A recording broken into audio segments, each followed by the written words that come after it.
What is up, everyone? Welcome back to the first live stream that we have done in a long time. I hope everyone is having a great night tonight. Boom, welcome to the live stream. Azrael, Chris, welcome. It is good to see you all here today. As the thumbnail, the title, and the description of this live stream implied, we are going to be working on an interplanetary transfer vehicle. Now, what exactly does that mean? So basically what we're going for is something a little like this. Now, this is the reference that I'm going off of. This is a NASA ITS concept vehicle. Not exactly what we're going for, but this general shape, this general idea is kind of what we're going after right here. So this is kind of where I've started. I've already gotten some of it done. We have our large nuclear thermal engine here powering it. This is using the water fuel type, which gives us a lower thrust to weight ratio, but a lot of a ton of delta V here. 12.9 kilometers per second of delta V.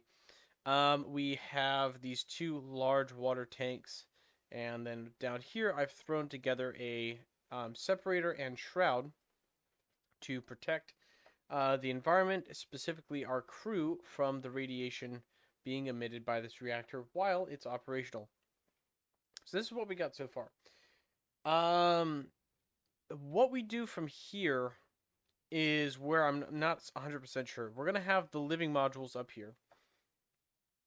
How much payload? Well, that depends. It is not going to be able to launch things to orbit. It is not going to be able to launch things to orbit, to be clear.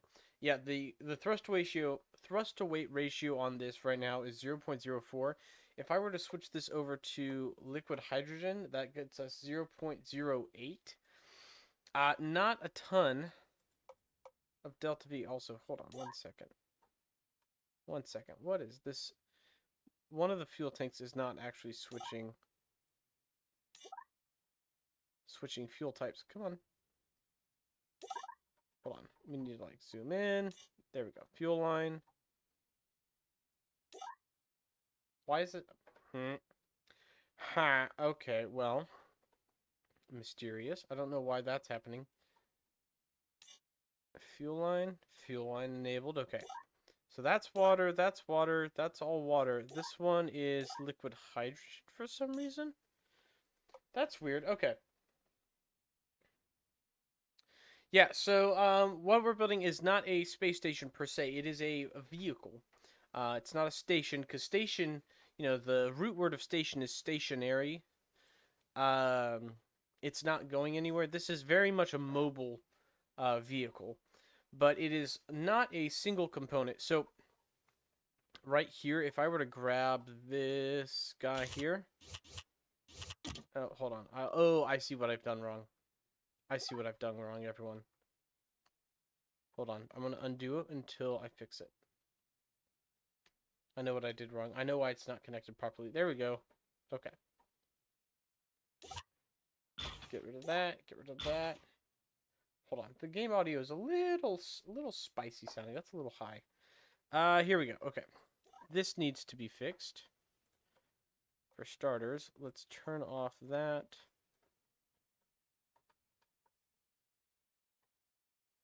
Come on. There we go. And fuel line. Perfect. Yeah, kind of. It's going to be kind of like that. We're talking about basically the concept of an interplanetary transfer vehicle is you have this massive, very, very efficient spacecraft in orbit. You have the spacecraft in orbit, you launch up to the spacecraft, dock with it, and then the spacecraft takes you to your destination and back. But it doesn't land. It doesn't land, and it doesn't launch. It's assembled in orbit. So it can't do any lifting or anything like that. The engine does not produce nearly enough thrust for that, but it can get things to and from other planets extremely efficiently, and that is what we're going to use it for in this video. We're at least going to assemble it in this video. So, okay, I think now this is connected properly, right? Let's try this out. Nope. Why, oh why, is that still an issue? Okay, that's super weird. I might just have to manually do that. Because it detects the water properly. Like, if I take that off, it says 11.7. If I put it on, it says basically 13 kilometers per second.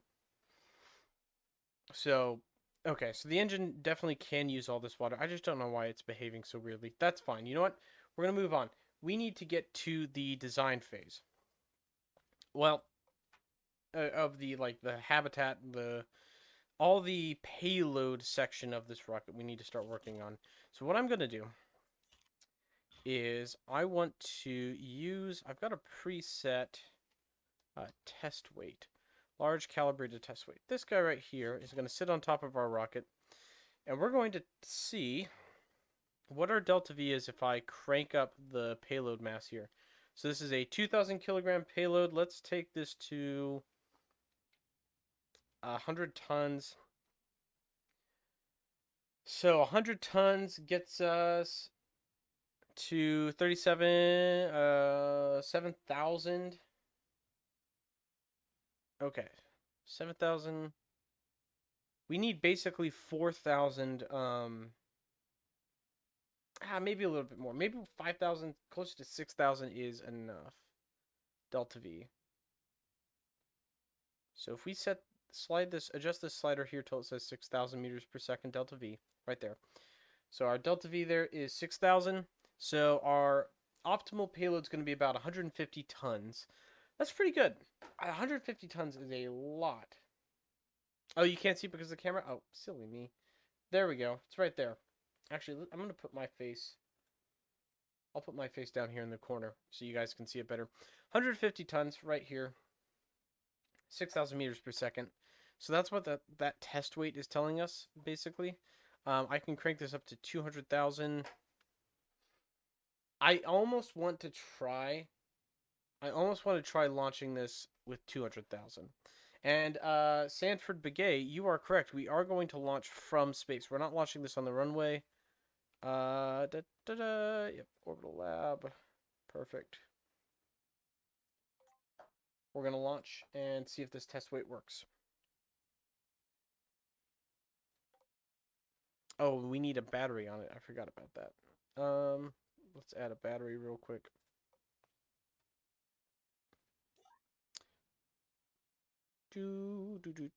I guess let's make this a battery. There we go. And probably some solar panels because it will need a source of electricity. Okay. Cool. Let's try this. Let's see if this works. Come on. There we go. All right, and we are launching from space around Drew. We're not launching from the surface yet. We're going to assemble this in orbit, or we're going to try to at least. We'll see how well this works.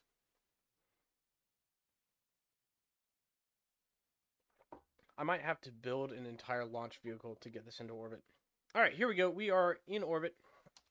What is our altitude? 300,000, 300 kilometer, 300,000 meter orbit. That's pretty good. So let's zoom out and select our target, which is going to be Silero over here. Okay, now let's just time warp around.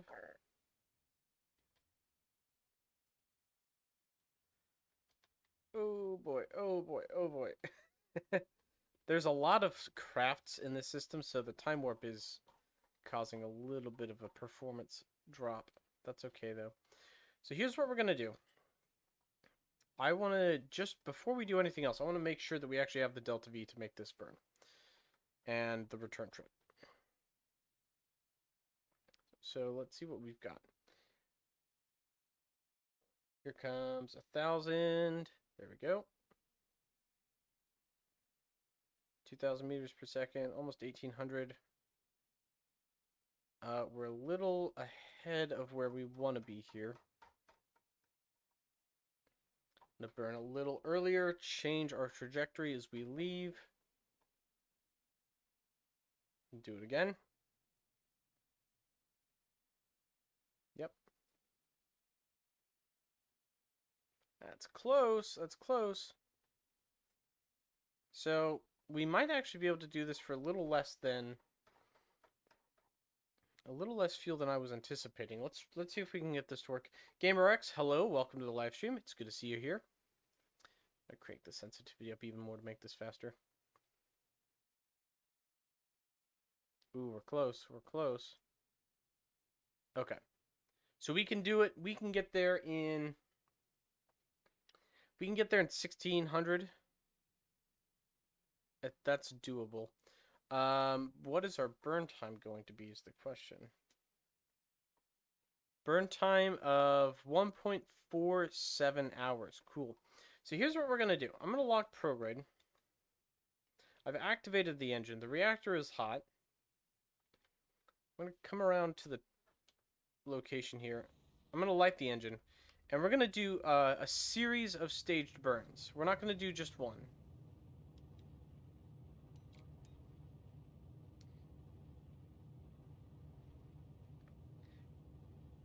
Okay.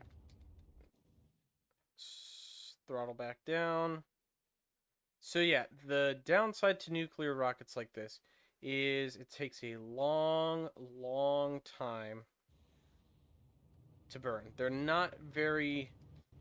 They don't have a lot of thrust, but they can burn for a long time, which is really cool. So we're already at 400 kilometers. We're going to do a couple more passes before we go for our, final launch trajectory, basically.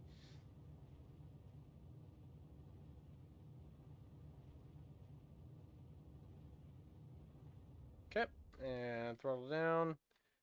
Time warp around again. We don't need that anymore. Throttle back up. Here we go. Also, yes, so this is the community system, so you'll notice there is a large number of objects in orbit. These are all different satellites that people have launched. Some satellite constellations, microsats, space stations. So if you actually want to add to this system, if you want to launch your own vehicles, there are a ton out here. You are free to do so. There is a link on the ISS Discord you can join and start launching your own missions in this system while they were in orbit. Well, you can, I'm not sure exactly what you mean. You can control these satellites. Most of these have, most of these satellites are controllable. Let's see, like this guy here. This is one of my CubeSats.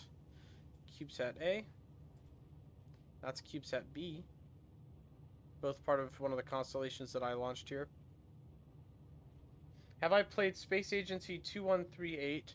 I don't know. I don't think so. It doesn't ring a bell.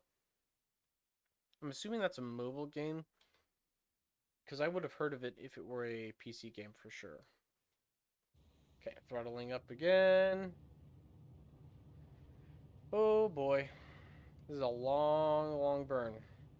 We've burned 10% of our fuel so far.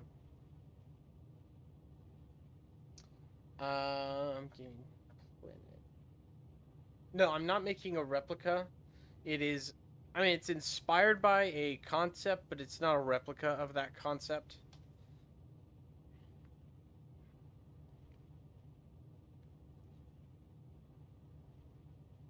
Yeah, anyone can access this sandbox. It's posted on the SR2 website. If you're on the ISS Discord, there's a channel called Community System, and that's where you can go and access it. There's basically a sign-up sheet where you can... there's a sign-up sheet where you can basically, pick a day that you're going to launch your mission, and then you download the link, launch your mission in the sandbox, re-upload the link with your mission in it, and then the next person gets to do their mission on whatever day they've signed up for. That's the general idea of it. Peter Parker, hello, how are you? I'm doing good. I'm doing good. It's been a busy week. Okay, hold on one second. We can make this a little bit faster. Okay.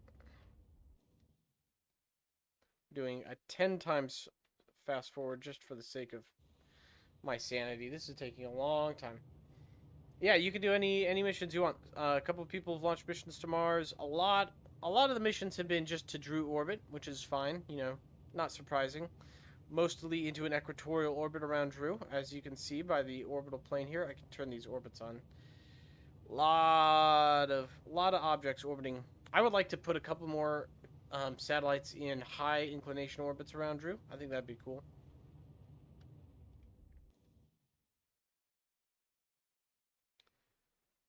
Go around again. Light the engines again. Oh my goodness, this takes time. This takes a lot of time.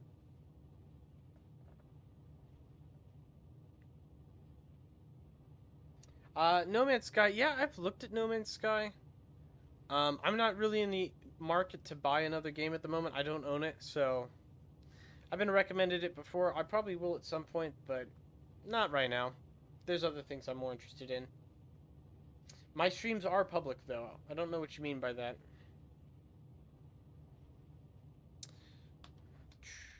What motor do I recommend for mission to Sergea?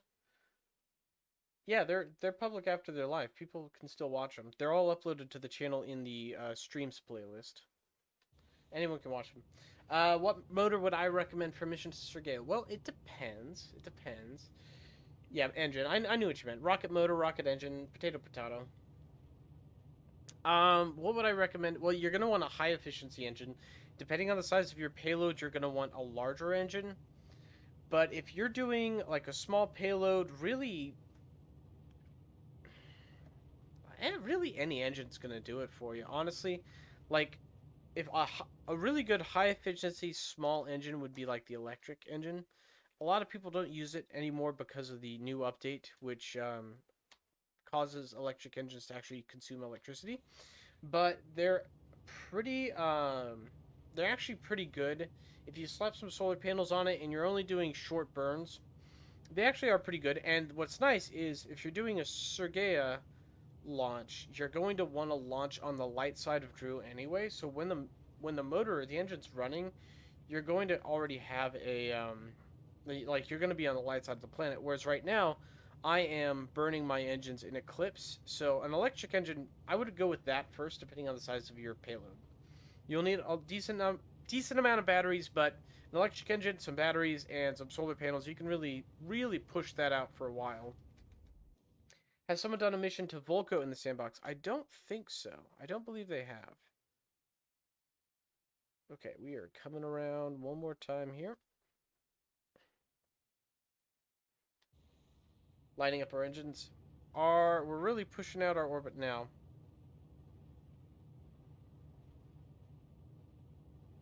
This just takes time. These staged orbits are more efficient. I landed on Sergei without engines and parachutes before, so you just like drop something through the atmosphere. I mean, that doesn't honestly surprise me all that much. Sergei's atmosphere is closer to water than air. You like it's really dense. You could drop things through it really easily. You still don't know how to go to another planet? It's not that hard, man. It's really not that hard. So you line up the planets. Basically, if you're going to Silero, you want to kind of lag behind Silero's orbit when you launch. And then you just want to pick up some speed, which is what we're doing right now. Okay, I think I need to make 2 more passes to get this.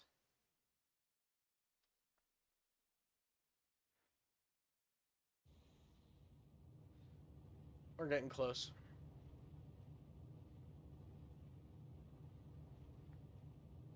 What's my thrust to weight ratio now? Performance 0.08. That's a little better.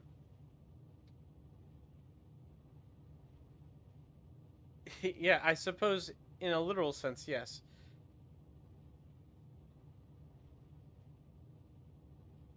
We are almost going fast enough now.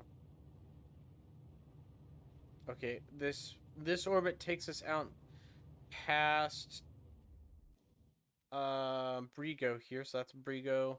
Luna is right there.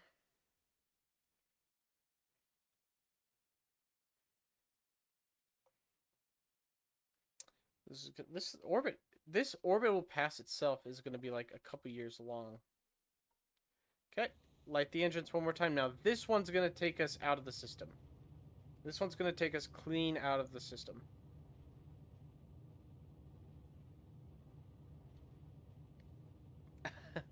Sounds good, dude. You haven't been getting notifications, but you gotta hit that notification bell if you want notifications. Alright, here we go. We've broken out of Drew's sphere of influence now. We're on an escape trajectory. Now what I'm trying to do is push that out towards Silero here.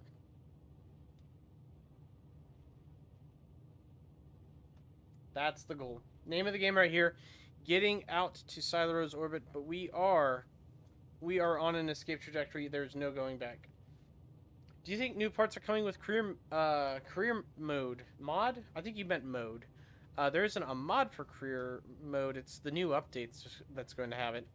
Do I think there's going to be new parts? Absolutely. I actually did a whole video breaking down what I expect to see in the career mode update. So if you want to see like my thoughts on it, I'd highly recommend looking there first. Okay, we are on our way out.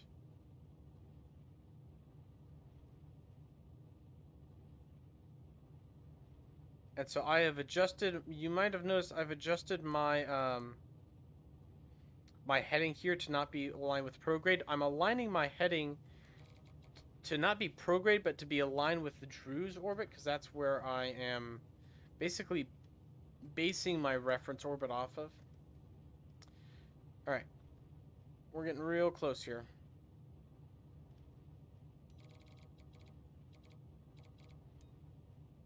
So I'm swinging it out. Now I'm swinging it out even further. I'm trying to rotate this circle closer to here. We're a little off. How do I control with RCS or gyroscopes? Well, right now I'm not using RCS or gyroscopes. This engine is gimbaled. So this is being controlled with engine gimbaling.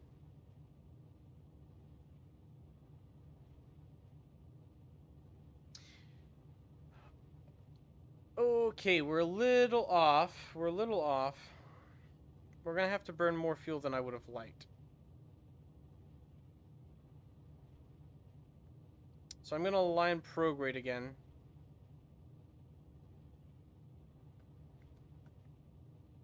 That's not exactly what I wanted to see. But hey, at least I know that it does work. Look at that. Look at that gorgeous shot. That gorgeous shot of Drew right there.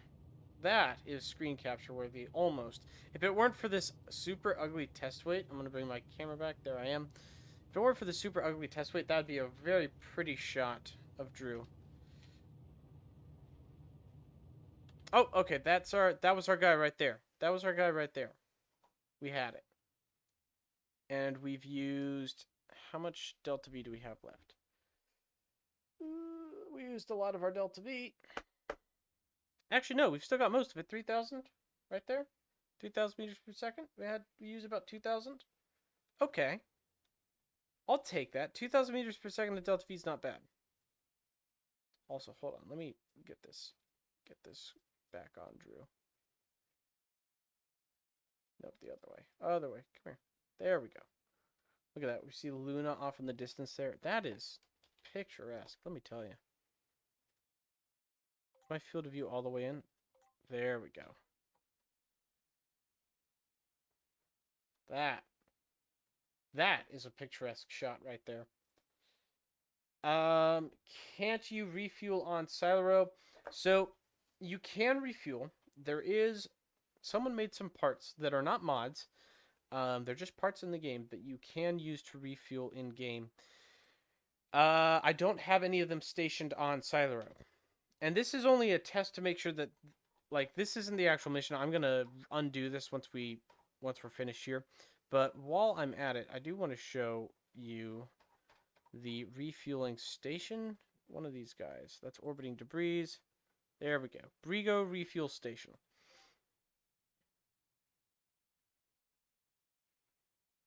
Thumbnail looked like 144p. Yeah, the thumbnail was a little lower resolution, but the stream itself is not.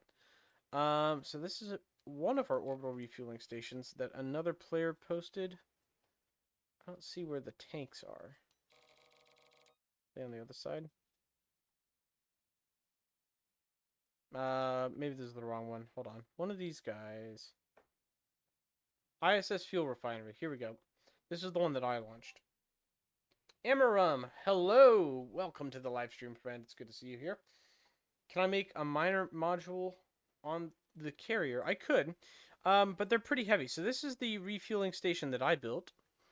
So there's a couple modules over here. This little guy right here is the miner. So it lands on the surface. There are actual mining drills. These actually work. They do actually gather resources when they're deployed. We have a couple of tanks. These are the fuel tanks, and then it has basically that's a CO2 tank, and that's a water tank right there. This right here is a methalox fuel tank for when it's done refining. We have liquid hydrogen fuel tanks here and here, and then this module right here, these guys are the actual fuel refineries. So these guys process the fuel and convert water and CO2 into methalox, liquid hydrogen, and hydrolox. This thing works. 100% this thing works to create fuel in-game, no mods. It uses a little XML tweaking, but that's basically it. And then this guy over here, this is a nuclear reactor. So this is generating power for the station. It's quite nice. But yeah, this thing 100% works, and it's super cool how it does it. It's basically some XML tinkered ion engines that burn negative fuel. So instead of burning fuel, they actually generate fuel. Just a clever use of XML for that. We should probably deploy the solar panels on this thing. But yeah, it's this works. You actually can do this on the mobile version. It does not use mods. It uses XML editing, so no mods. And because it uses only XML editing, anyone can do it, any device. This system, the community system, is mod free, specifically, and so it's designed for any any platform, any player to be able to utilize it to its fullest extent. That is the entire point of it. So this guy is in orbit over Brigo. This little lander brings up raw resources, which are refined in the refinery. And then we have a couple of spots here for ships to dock to it. Basically, you can dock a ship to one of these two ports and transfer fuel from the large fuel tanks to your rockets. I honestly want to make some extensions to this, and we might actually in the future make some extensions to this, because this does not give us nearly enough fuel for a lot of larger rockets.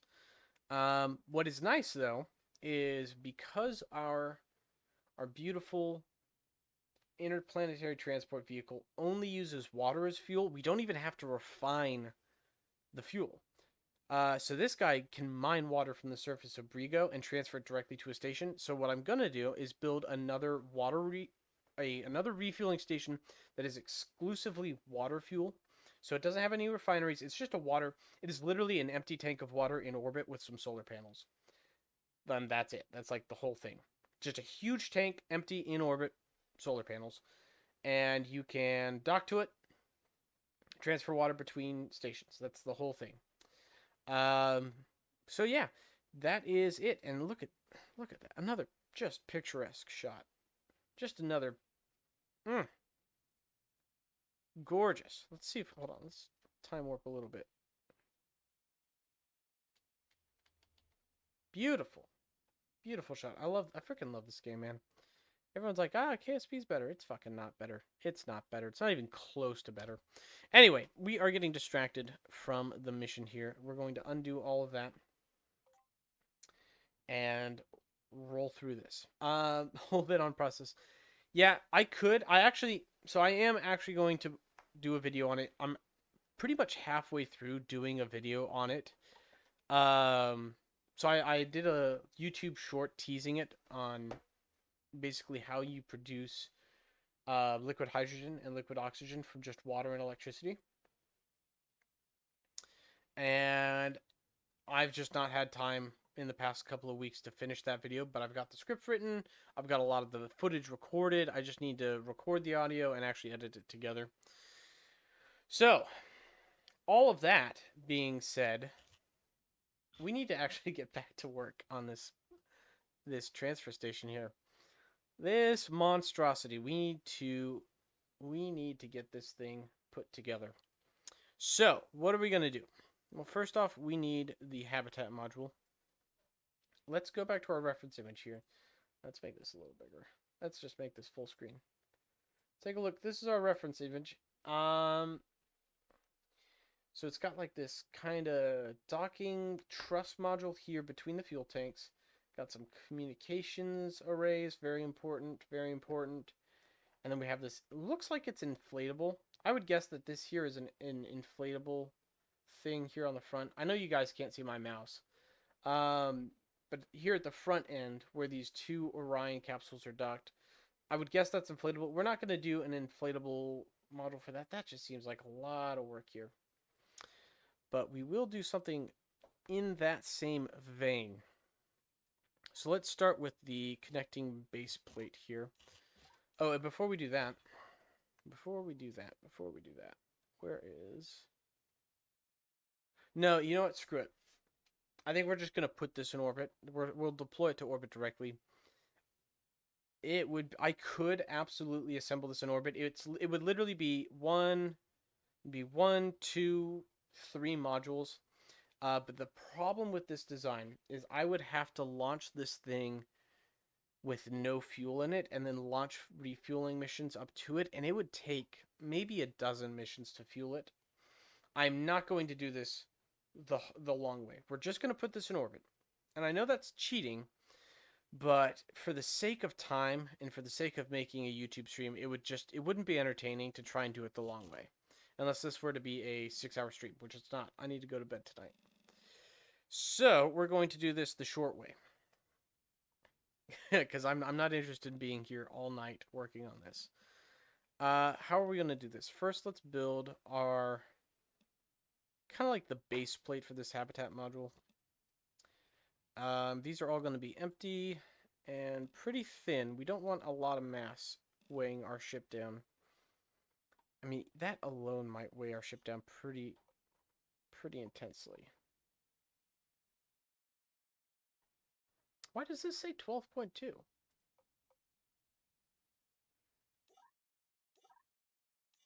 Ugh, did it really take that much delta V to get us into orbit? That's a lot. That can't be right. That can't be right. Okay, we're gonna assume that this isn't totally screwed. Probably should have tested that a little closer, but that's okay. All right, so this is our base plate. I'm going to do basically the same thing I've done with these guys here. So this cage assembly, we're going to make it a little smaller, but that's going to be the same general construction here. We'll do 6. Not even 6. Actually, no. No. Even smaller. Let's do 4. 4. There we go. Now I just need to make this 4. There we go. Now we just put this. Whoa, okay. It did not like that. Let's try this again.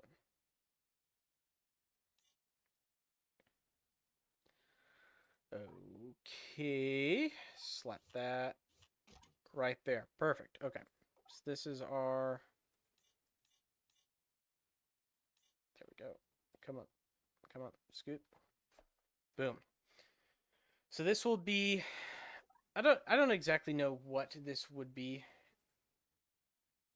It's got too many trusses. You know what we could do?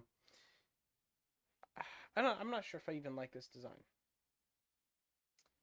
How did I make the cage? So this actually is only 3 parts. It's literally a fuel tank that has been XML edited to have the interstage, the Soyuz style interstage. That's all it is. But I'm actually not going to use those for there because that just... something about that doesn't work in my mind. Let's go with this instead.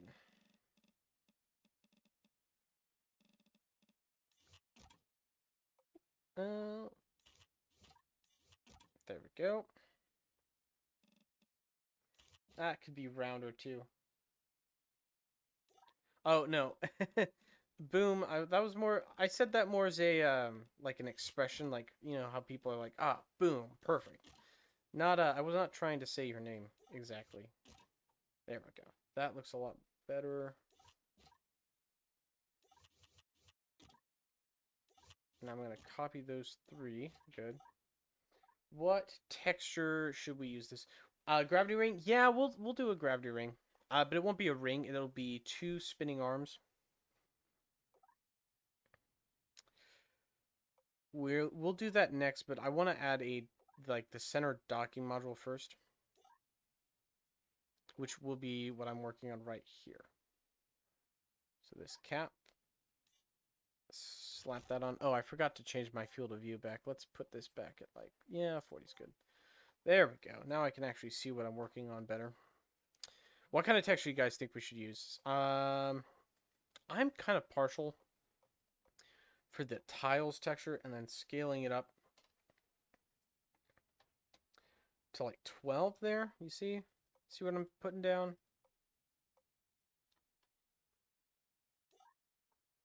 Yeah, I think that's the way to go.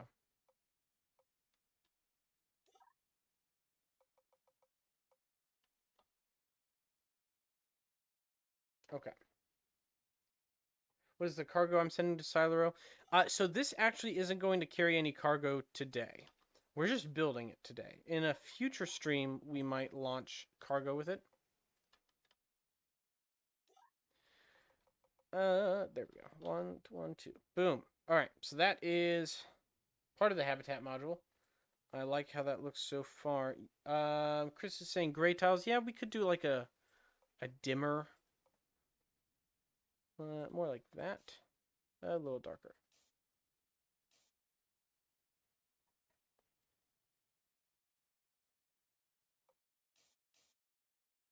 Did that? That definitely didn't paint, did it?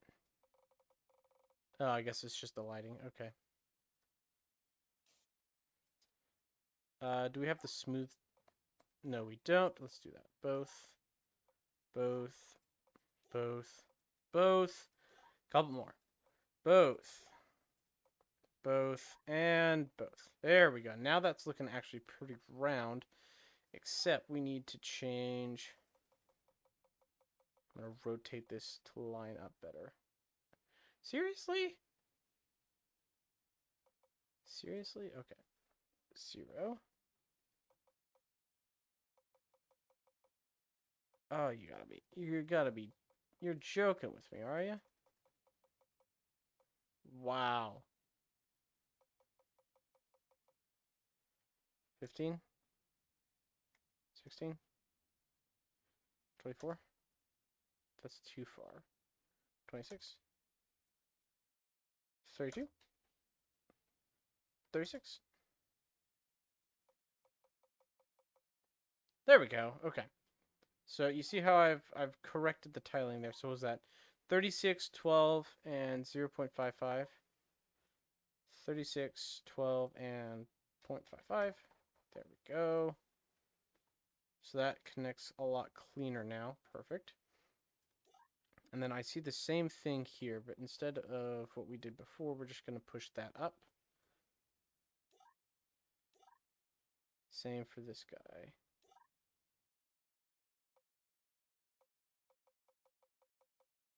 Nope. Wrong one.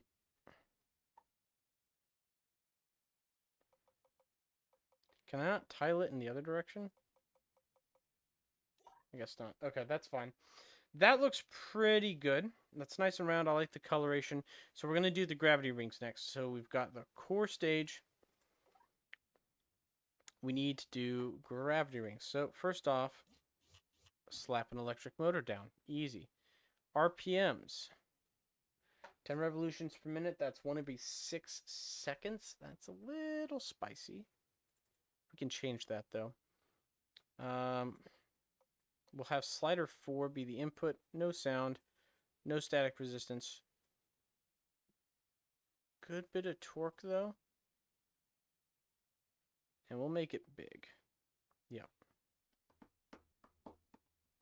So we've got that. I'm going to use this, but we're not. We're going to change it a little bit. We'll use a different texture. That's fine for now. I'm going to make another motor here. Now, this is going to be our counter-rotating motor. Inverts the direction of rotation there. So we've got two motors that are spinning opposite directions. Hopefully, if I'm thinking about this right, that will counteract the torques so that it doesn't spin the rest of the space station around wildly.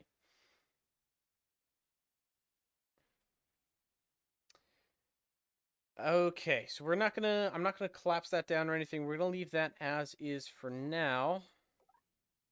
What I am gonna do is we're gonna make one of these parts. We'll make these the batteries, actually.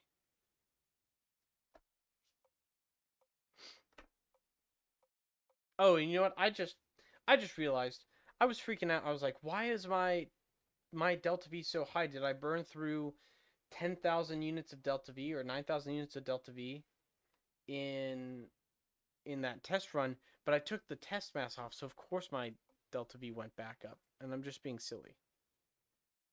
These batteries are too big, though. So we're gonna scale these down a bit. Okay.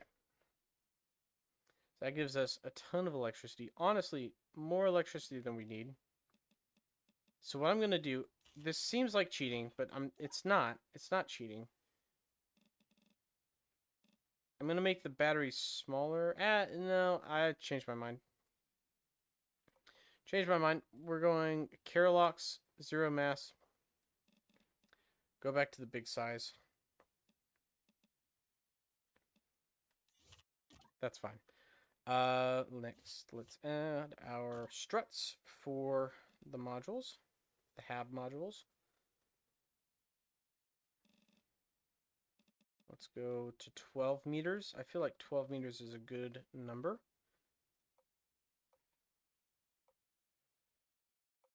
Yep. Bring that in just a smidge, just a hair. So hold on, calm down, Chris. It's all right. I know what I'm doing here. We're gonna put them on both.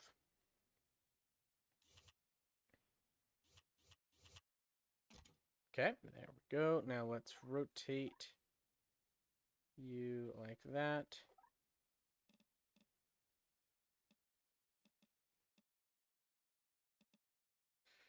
Uh, 1 1/4, so that's a 2.5 meter diameter tank there. Not too bad for the size.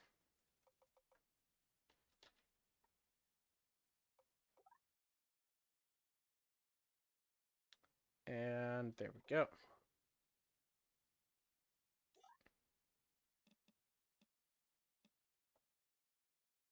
Okay. I feel like that's pretty good.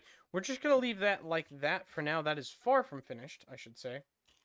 Far, far from finished. But what we're doing at this point is we're just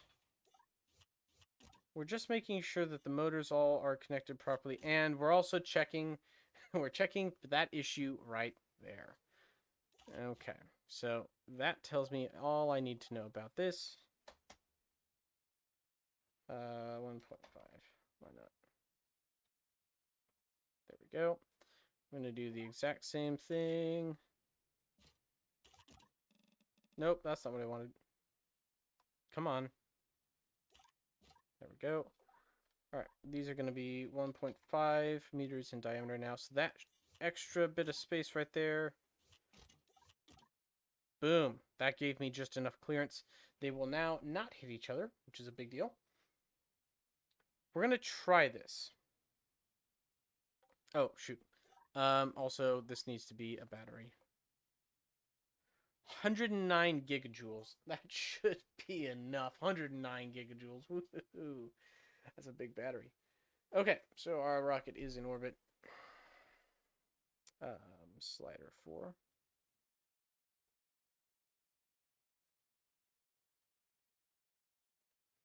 They are rotating.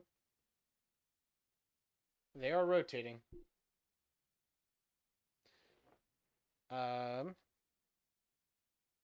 However, problem. This guy's also rotating. That's not a huge problem. I was hoping to avoid that, but that's not a huge problem. What I am curious about is what the felt acceleration on the tips of these things is. But they are rotating. That's a good sign. Cool. Cool. Time warp. Yeah, that was time acceleration. I have my acceleration set all the way to 10 times. So it's not time warp, but it's physics acceleration. We are going to increase the torque on these just a little bit to 1620. And we'll bump this up to 20 RPMs.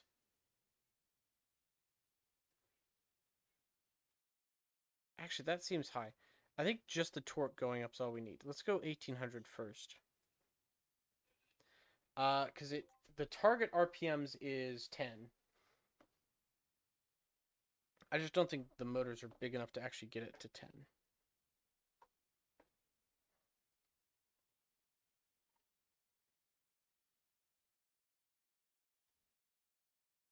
What are we at? Current RPMs, 3.5, 4, 5. It's getting up. It's getting up there. But unfortunately, we are still rotating the other stage here. I don't know how to counteract that. I do not know how to counteract that, unfortunately.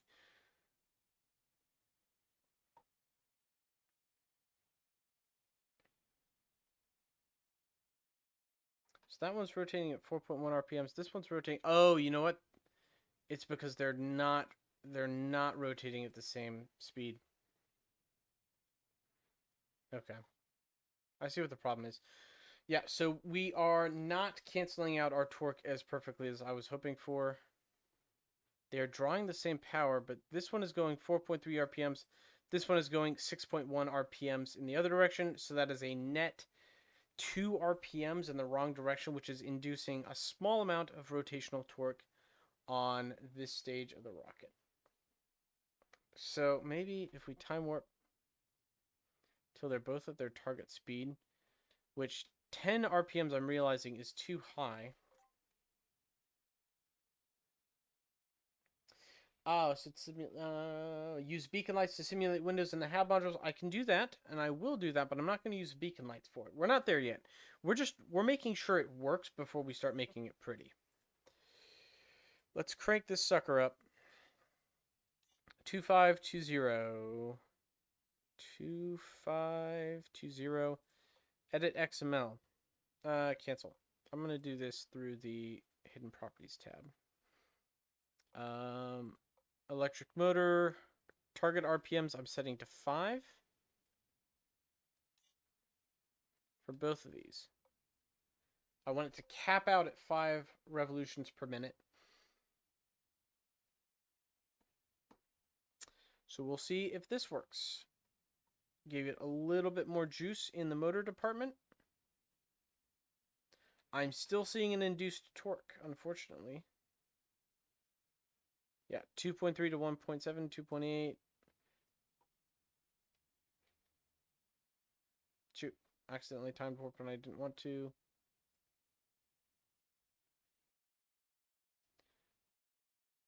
All right, we're going to let this spin up and then see if we can get this to work. 3.3, 3.4, 3.5. I feel like it's not accelerating as quickly now. All of a sudden, it's not accelerating as quickly, and I don't know why.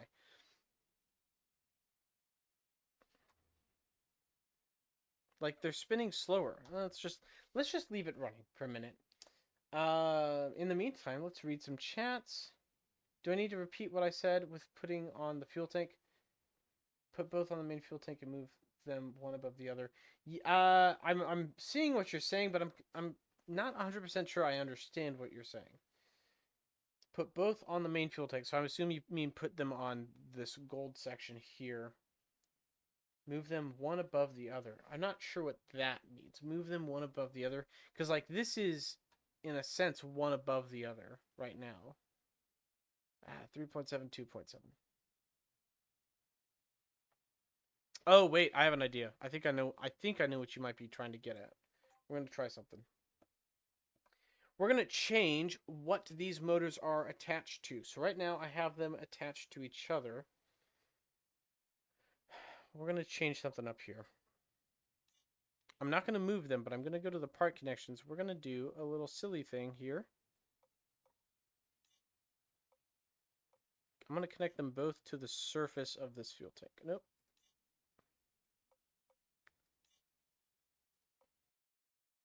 Okay.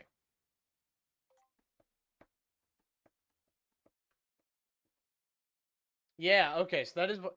Okay, that's what you meant by it. Cool. Well, I'm glad you made that suggestion.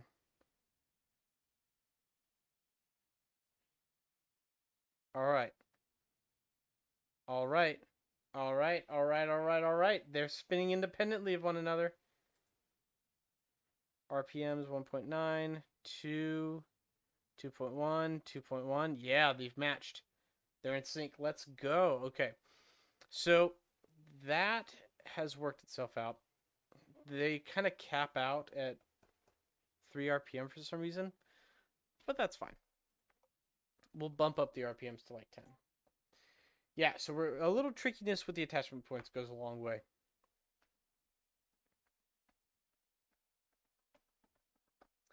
All right, so we've got that. But because these are attached this way, they're not attached to this top section at all, which means I can add a part, not there. Definitely not there. That's not what I want to add. There we go. This part right here, which I'm going to have tinker panel, part collisions, never, and we're going to tinker this down. This is literally just going to be a shroud right here. It's going to go over, cover these guys up. We're not going to use that texture though.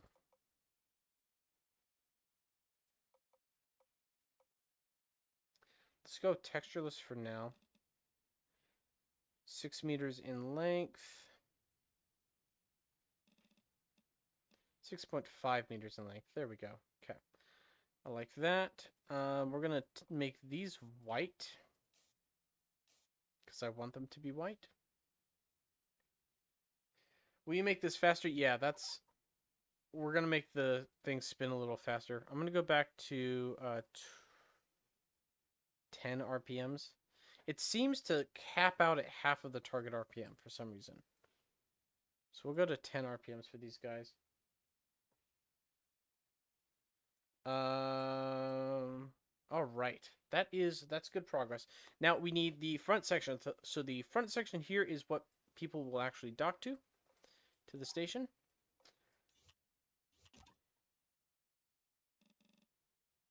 Very important that we get this section right.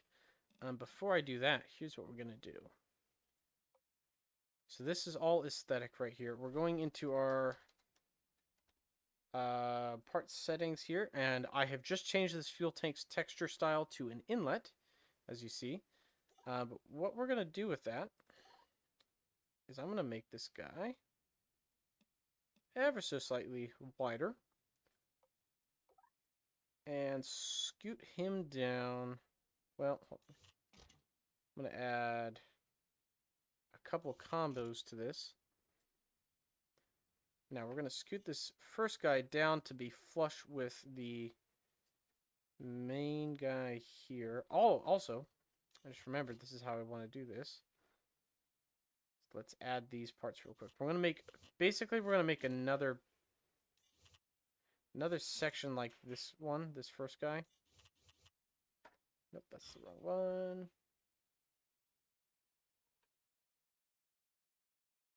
Is that it? Oh, that's it. Wait, no, I'm missing something. Hold on. That guy. That guy. There we go. I keep missing this inner one. That guy. That guy. Perfect. Same thing on top.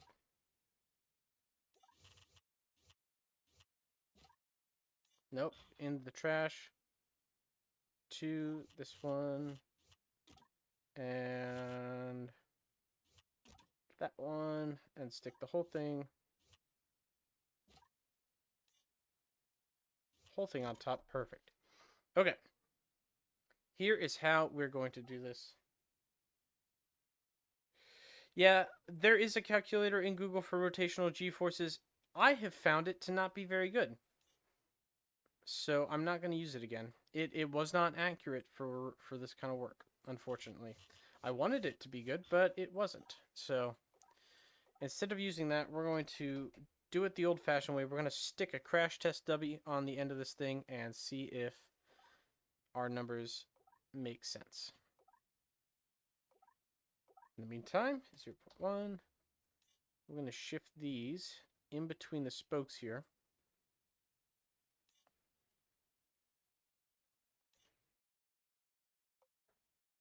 I'm going to get this like squarely in between them. Perfect. There we go. Now this guy is going to sit right there, and I'm going to drag him down like so. Okay. That's pretty good. That's pretty good. I like that a lot. So yeah, we're going to test the G-forces out on this guy, and here's how we're going to do it. Where's my crash test dummy? There he is. I'm going to put a crash test dummy on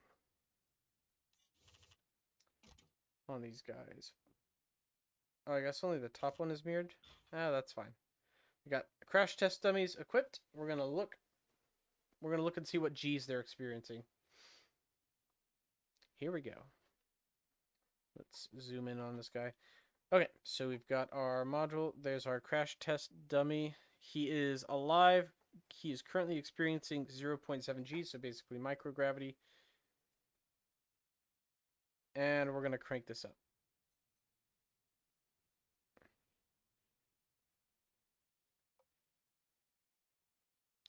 He's not experiencing any G forces.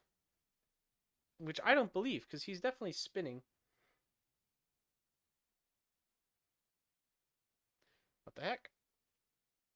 Is that going up at all? In any way? Nope. I was wrong. Okay, that sucks, but whatever. Okay, we'll try the Google calculator.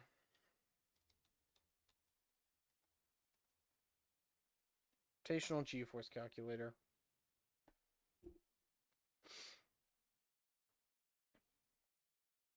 Okay, so what is the diameter of this? This is 12 meters, we said, right? And the motor is turning at 5 revolutions per minute. Radius of the rotor in centimeters, so I need to times this by 100. How big is this? 3.5 and 12. Okay. Do I have a calculator handy? Oh, I'll have to use my phone. That's fine. So, let's do some quick maths, everybody.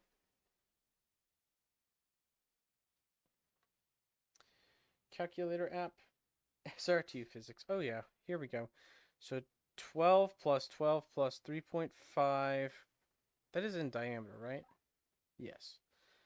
Times 100. 2,750 centimeters.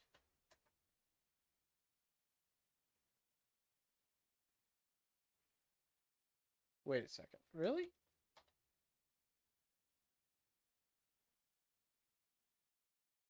Hold on. Relative Wait. No. Hold on. 5. 5. It can't be exactly 1. There's no way. Wow. So, fun fact, everyone.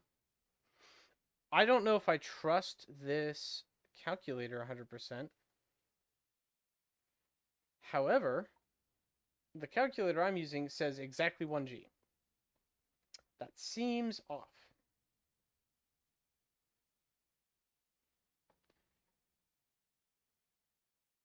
Chris, why are you doing so hard? Just see in the info menu where you see delta V, thrust weight ratio, or other stuff. That is not going to tell me what I'm looking for. So that would be telling me acceleration felt by the whole craft, but I'm looking for the relative acceleration felt by a single part. That is not going to be on that menu. That information is not provided. But according to this calculator I'm using, can I show? Hold on one second. Can I actually like pull this up and show you guys?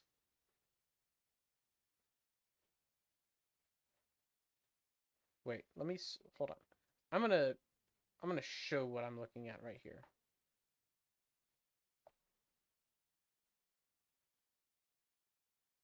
Okay, so according to this, if I'm using this calculator right on this website, revolutions per minute, we were hitting about 5, right? And the radius of the motor, which I just calculated, 12 plus 12 plus 3.5. 12 plus 12 plus 3.5 is 27.5 times 100, so 2,750. Yeah, I mean, that should, if I clear that, nope, 5, calculate RPM, and boom, 1. Oh, you're right. 12 plus. This is asking for the radius of the rotor. Yeah, so it should be half a G then, right? Halves it. 12 plus 3.5 divided by 2 times 100. 1,375. That's why that number seemed weird.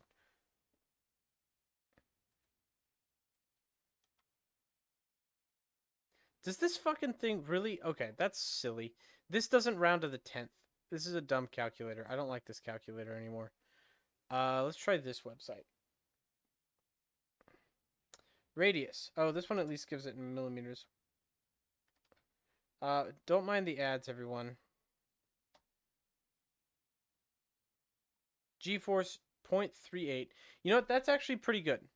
I'm not gonna lie. That's pretty okay, right? And here's why. Because that's close to 0.38. What's Mars gravity? I want to say that's close to the surface gravity of Mars. Oh, that's not close to. That is the surface. 0.38 is the surface gravity of Mars. So, if these rings are rotating at 5 revolutions per minute, that is exactly mimicking Mars gravity, which is kind of nice. If this is going to Mars, you would want to get your astronauts accustomed to Mars gravity. So that's perfect. All right, I'm actually pretty happy with this design so far. So we're going to keep that as is. Everything is working functionally as it should. So I think it's time to work on all of the connections at this point. And all of the like details. So we're going to have one more big docking point right here at the front. I'm just going to slap a single docking port, but we are going to work on that in a bit. That's not the final form. There's a way I like to do docking ports that I'm going to use for that now. But yeah, this thing is pretty much ready to go. We've got our hab modules. Let's start with the detail work on these hab modules. Okay. So here's what we're going to do. We're going to add stuff to the end caps of these things. So let's go 0.8. Would it be a bit better to have it a bit higher? Maybe, but I don't know if it's necessary. And this isn't real. You know, I'm not a expert on the medical effects of long-term microgravity. Problem is, nobody is an expert on the effects of long-term gravity. So long-term effects of microgravity. There's literally no one knows what those effects would be. So it's hard to tell, hard to gauge that. You know, we're going to do basically our best to estimate. And I'm happy with it matching the surface gravity of Mars. I don't see why that number would be bad right now.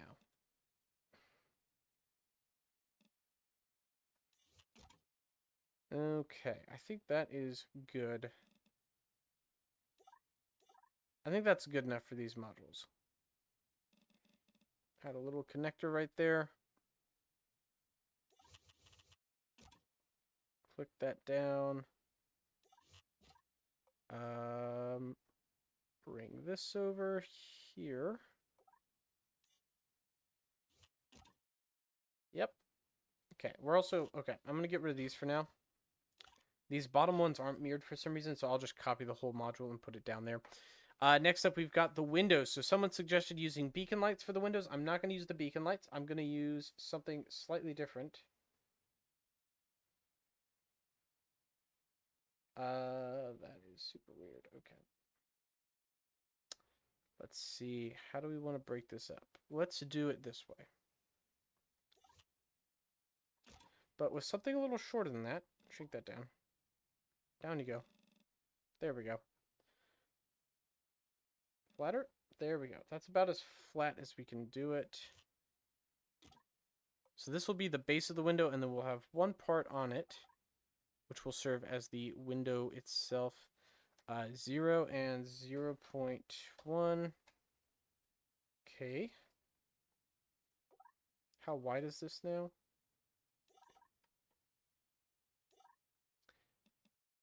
0.3. That's even that seems big. 0.25 seems reasonable though for a 50 centimeter window on a space station. That seems like a fairly large window even. Next up, we're going to add a cone, nose cone right there. I'm going to smash it flat like that and give it no texture whatsoever. So this is going to be the glass part of the window. Let's see. I want to make this. Nope, that's the wrong button. There we go. Does that look good? I think that looks pretty good. We're going to add one more color here, but this is going to be custom, slightly transparent. Here's the trick. So it's going to be slightly transparent. I'm also going to give it just a little bit of emissivity.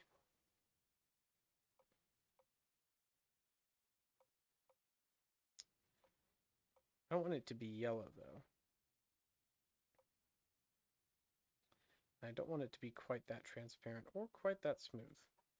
More like that. I think that'll be good.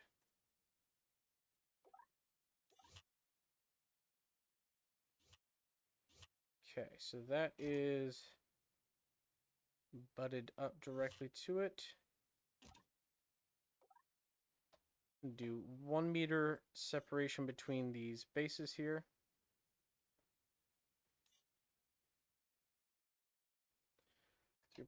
.05. Let's embed them in at the same depth now. That's not what I wanted. Is that the same depth? Yes, I think it is. Perfect. Now, all right, let's test this out. Let's see if this looks good. I'm not even going to have to spin these. We're just going to see how this looks. Yeah, I saw someone else do this. Basically, if you see anything I'm doing, understand that everything I do is basically because I saw someone else do it and thought it was a good idea. Let's turn up our motors a little bit. I want to get this rotated around to the dark side. Boom. Okay, so that's not quite yellow enough. You'll notice these windows glow a little bit. They're not getting a shadow cast on them. They're like glowing, which implies that there's a light inside the windows, and that's exactly what I'm going for. I want it to look like there's a light inside of it. I know I have coordinates on every part. Yes, I do know that, and I do know that I can actually do a little bit of math and figure out exactly how far apart these parts are. It is just easier and faster to line them up and then use the grid to move them exactly the distance that I want them to be separated by. It's just easier to do it that way. You can absolutely do it the proper way by using the coordinate grid and making sure that they're lined up. 100% a valid way to do it. I'm just choosing not to. I'm using a hex code, basically a website so I can pick a hexadecimal color code, and we're going to slap this into the game now. This guy. So that's a lot more yellow. Maybe make that just a bit paler.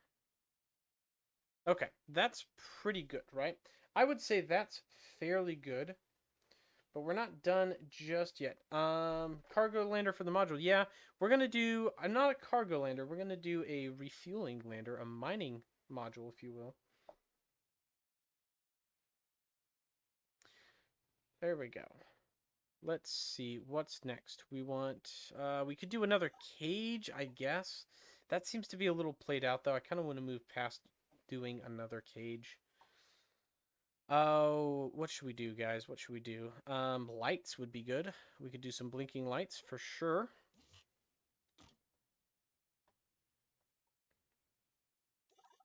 Okay, let's just zoom in on this guy.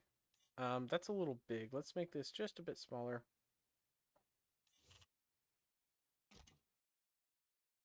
And does that feel about lined up? So we're going to do the exact same thing I just did with the other guy. I'm going to move them in. 0.05. Nope. Wrong one. Why am I silly like this sometimes? 0.5. There we go. I'm going to move them exactly half a meter out from that center window. There we go. Now they're lined up. Let's add lights to these guys. They're on that activation group now. That works. I want to do double blink. And this will be double blink, but I'll offset it by 5. There we go. So now these guys will blink back and forth. Blink, blink, blink, blink between them. While we're at this, let's also come in here. I'm going to set these guys to activation group 1 as well. Okay. Now we just copy this whole thing. I'm going to group it first. We'll do the same here. Group. And then because we have all these extra part connections, all off, just the center ones on. There we go.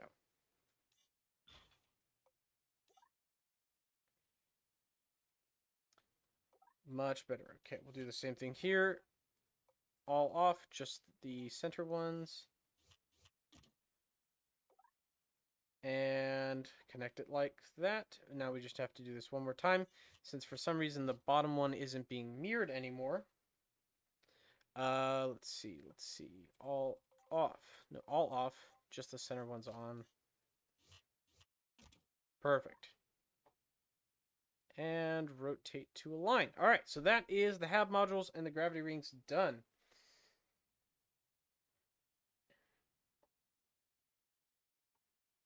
Let's see. So I want to change a couple more things about this. We're going to change the color of these arms to be white. That looks okay. I'm okay with how that looks. How many parts does this ITF have now? 125 so far. 125 parts.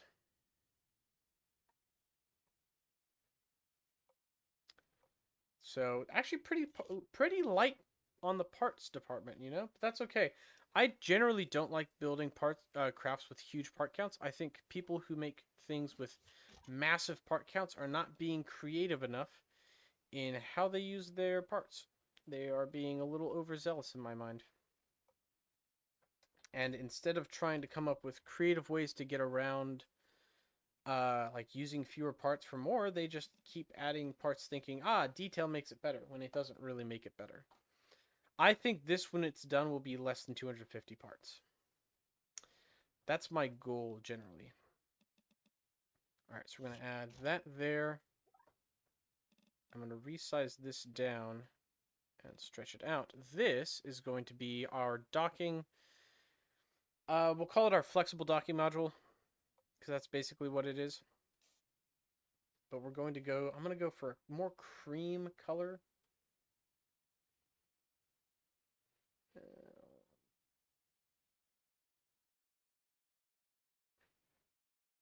Okay, grab that hex code and plop it in there.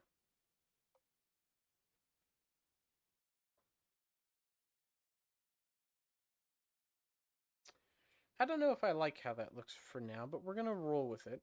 And we can always change it later. Let's finish adding the material, like the other parts to it first. I'm going to add an actual inlet part this time. Try that again. There we go. make it small. Here's what we're going to do with this inlet part. One, mass scale, drag scale, include and drag all off. So that basically turns the part off to the physics in the game. It no longer adds to the physics. Also, never collides with other parts. That's very important. Basically, what that does is it prevents this part from interacting with the rest of the parts in the game. Now, we can kind of do what we will with it. Like that. Let's see. Let's make this a insulation 0.5, 2, 1, 3. There we go. Okay. So that's our insulation texture, but now we've got to add... I think we can do better with the color. I think we can do a lot better with this color. Let's see what we can do here. That's pretty good. Add a little bit of detail, make it maybe just a little bit smoother like that. That looks pretty good. Auto resize parts off. There we go. Boom. Okay. So that is the docking module right there. And if that is the right length, hold on. Boom. Now, whatever docks to that will make like this nice, pretty nice seal. That's basically what I'm going for.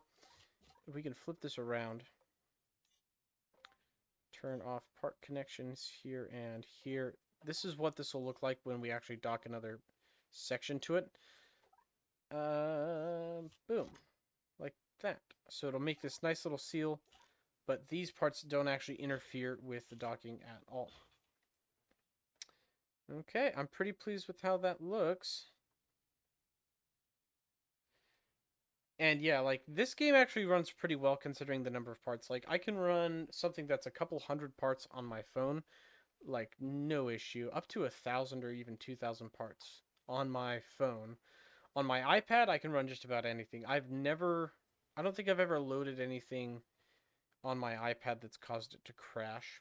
Not in any serious way.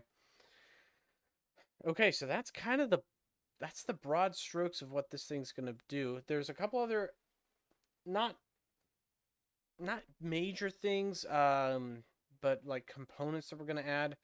We're going to add the communications arrays. That's probably the next thing we should work on, is the communications array. So let's start working on that. What I'm going to want is a hinge. We'll add it to this tank here. This will be our comms array module right here. I could add a hinge. Actually, I'm going to do something a little different, though. I'm going to add a strut. Shrink it down all the way.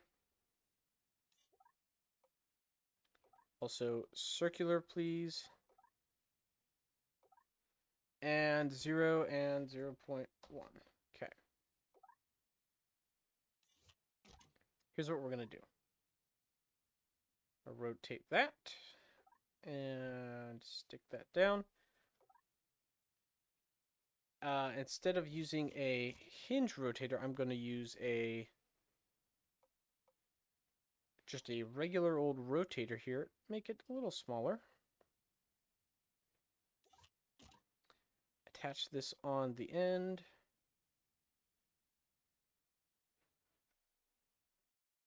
Like so. Now, this is getting real small, so I need to increase the resolution on my scale here. There we go. Nah, that's not what I wanted to do. Undo. Shoot.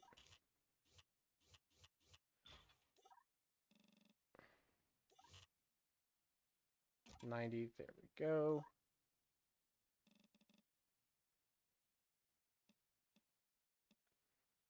Perfect. Scoot that over 2 and then down.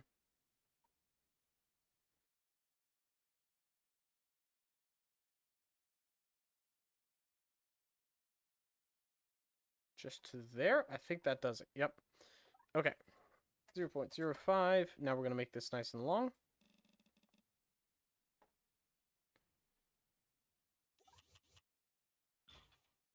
Copy, and I gotta change some part connections here. We're doing some fancy connections here. The base is connected to this strut. I don't want that connected there anymore. I want that connected to the surface. Now I should be able to, well, almost. Turn off, turn on. There we go.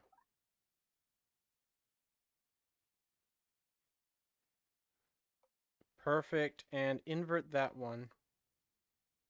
So now we have these two little motor arms that are going to come out. I like it so far. Let's see how far we can take this now.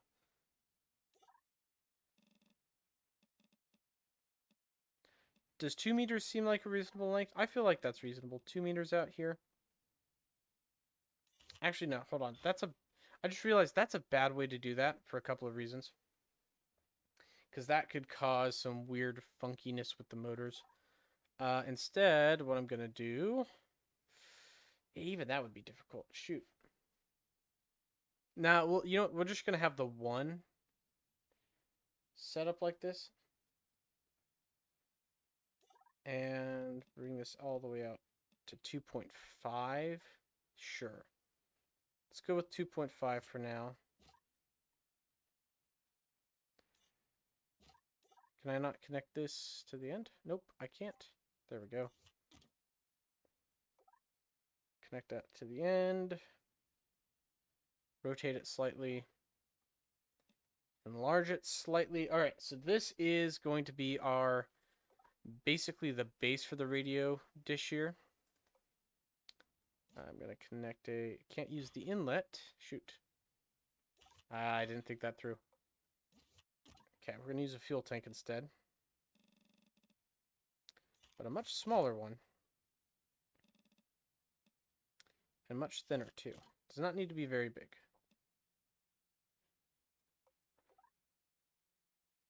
Rotate it like so. Okay, now we're going to use an inlet. Now we're going to use the inlet. Auto resize the part so it connects like that nicely.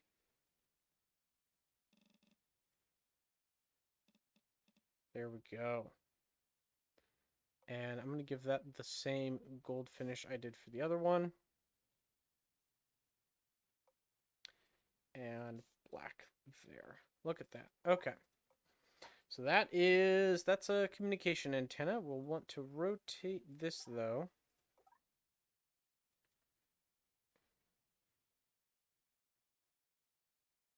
The other way, I've decided. Ah, okay. Problem. This does not give us enough clearance. We will have to push this off of the surface a little bit.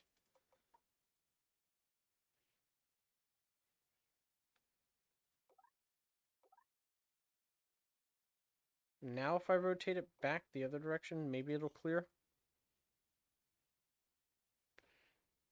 Oh, you know what we can do? Let's scoot this up. There we go. Now it's fine. Now it's fine.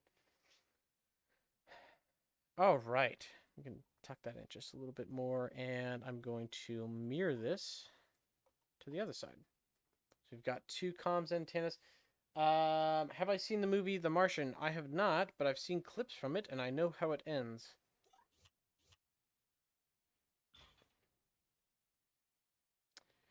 Okay.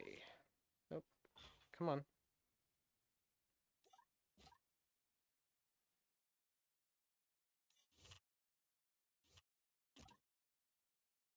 All right, so I'm going to attach another one, but these guys are going to go the other direction. See, I have them going this way and this one going this way. See what I'm doing here? And we will mirror those as well.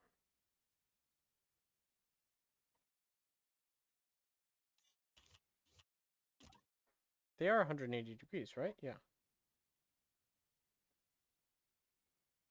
Okay, now just sink this in just a little bit to match. Same with this one, just one click in. Perfect. All of those are lined up. Let's see how they look. There was a bug where if a planet blocked the sun, it would still shine through. I have not seen that bug personally, so I would assume it's been fixed. I think it's been fixed. You know, I just realized that the watermark for the game is now covering my face. I'm going to put my face back in the top right-hand corner. Wait. Hold on. I made a mistake. Hold on. There we go. I fixed it. Okay. Now my face is correct. We've got a bunch of additional aesthetic things on. Nope. They want to go that way. That is just a little too far rotated. Nope, there we go. Okay, so we've got our communications dishes. We've got our gravity rings going. I gotta say, that's pretty solid so far. That's pretty good looking.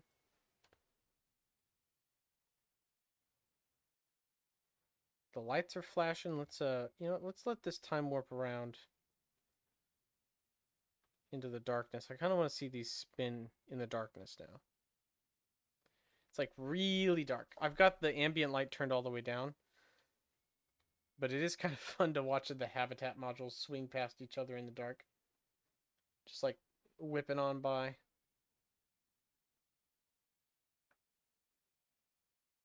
Yeah, all you can see is the all you can see is the lights as they go by. It's kind of weird looking, isn't it? Okay. That looks pretty good so far. I don't know. I'm pretty happy with that. What do you guys think? Is there anything else I could change with that? Anything else I could do? Shield for microasteroids and debris, not really necessary. That the fear of microasteroids and debris is largely overhyped. And this is not an interstellar vessel, it's interplanetary. But yeah, we're not going to need micrometeoroid shields for this. We're just not going to need that. I'm going to change one thing about this docking module, the way I have it set up.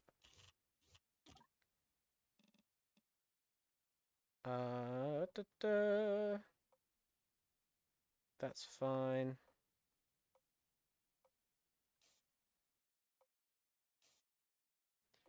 Okay, I'm going to put this back now. It'll let me. If it'll let me. Let's put that back. There we go. And then change that texture. Rivets wasn't a good idea. Also, don't need it to have fuel on it. Gee whiz. There we go. Heat management system. Kinda. I mean, that could be a thing. Probably not as necessary for this either. There is one thing we do want to add, which is some solar panels. Where do we want to put solar panels? We could put them on the fuel tanks directly.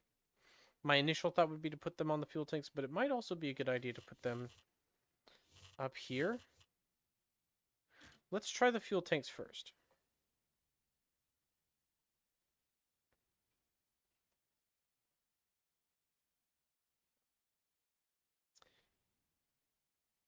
Yeah, that's pretty good. Can I edit that? Hold on, I want to see something real quick.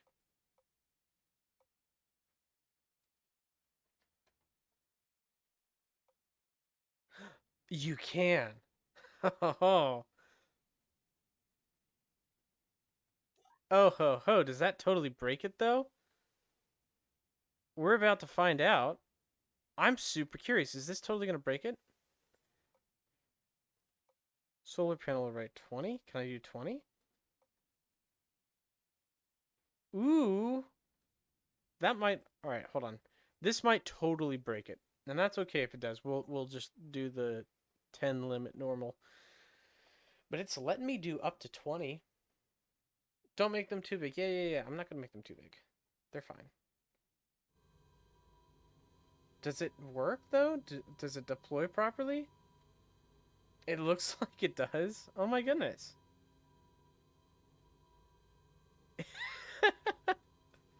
So you can 100% make longer solar arrays than just the normal 10. Oh, this is a game changer. I love it. Those look so good. What are they gonna max heat up to? I want to make sure that they don't heat up too hot. 95. So they get warm, but they don't get like brutally warm. I wonder, will their temperature change at all as they get cast in shadow a little bit? And not really. How about this guy? This guy's totally eclipsed, right? 47. Interesting. So, a point of order here. Not only does SimpleRockets do like actual dynamic lighting, but they do like really good job with heat as well. So this one is almost completely in eclipse. Actually, it should be completely in eclipse, but it's getting probably some ambient reflected light. It is not getting the same amount of direct solar flux, right? And because of that, its temperature is literally half the temperature of the other solar array. That's pretty cool. Try to launch it. I'm not going to try to launch it. We're not, I told you, we're not launching this thing in this live stream. That would be too much to do. But yeah, we've done, okay, we've got like all the primary systems. We've got power, we've got the fuel, we've got the living spaces, we've got communication. Chris, you're right though. We do need to add some control system for this massive thing if we want it to work the way we want it to. So first off, I'm going to add gyroscopes. Just a couple small ones to help with attitude control. They're not going to be huge. We're going to do 4 of them. But they're going to be, like I said, they're going to be relatively small.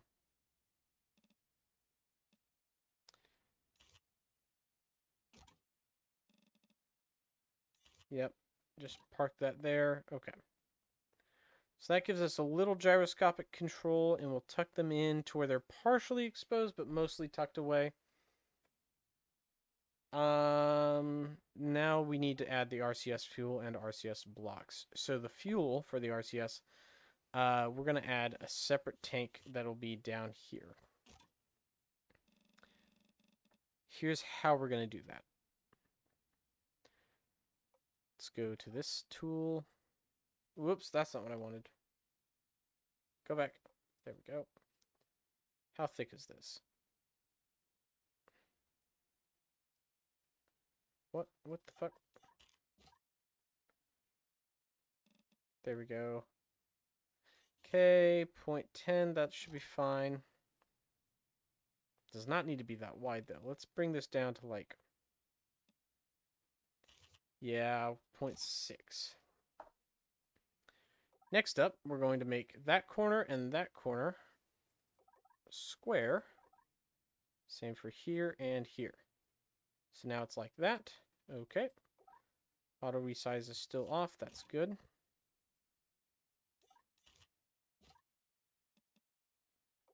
We're going to make them all circular again.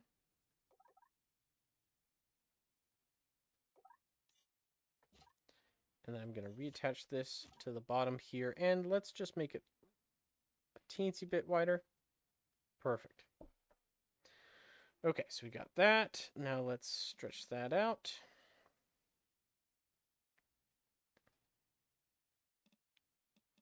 $2.25 centimeters or 2.25 meters long. That's fine. And then let's add one more thing to it.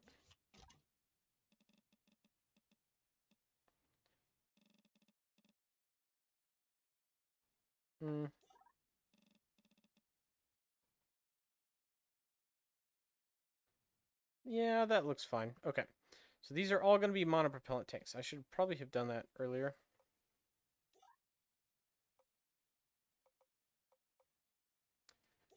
And monopropellant. And monopropellant. Okay.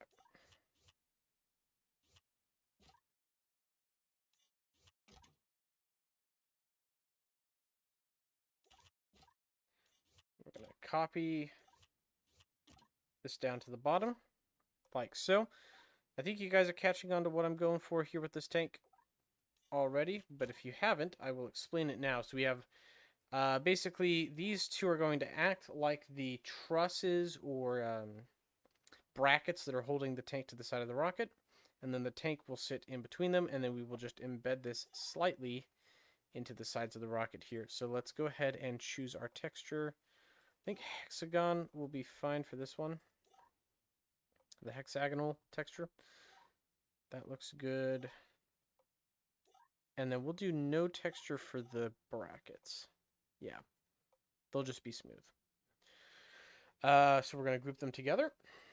And then I'm going to go to parts and disable all connections except for the one. And then we will snap it like that. And embed it into the side of the rocket. Boom. Just like that. We've got 2 monopropellant tanks strapped to the side of our rocket. Add just a splash of color to them. And I would say they are good to go. I am going to change the colors of these antennae. I do not like them anymore, I've decided. Yeah, we'll just do white for those. Okay, so we've got monopropellant tanks. Making the tip of the nose cones round. It's a small change, but it definitely looks better. Yeah, we could do that. That's easy enough. I definitely agree. Sometimes I take the time to do that, other times not. But I would agree with you here. There we go. 0.2, that did it.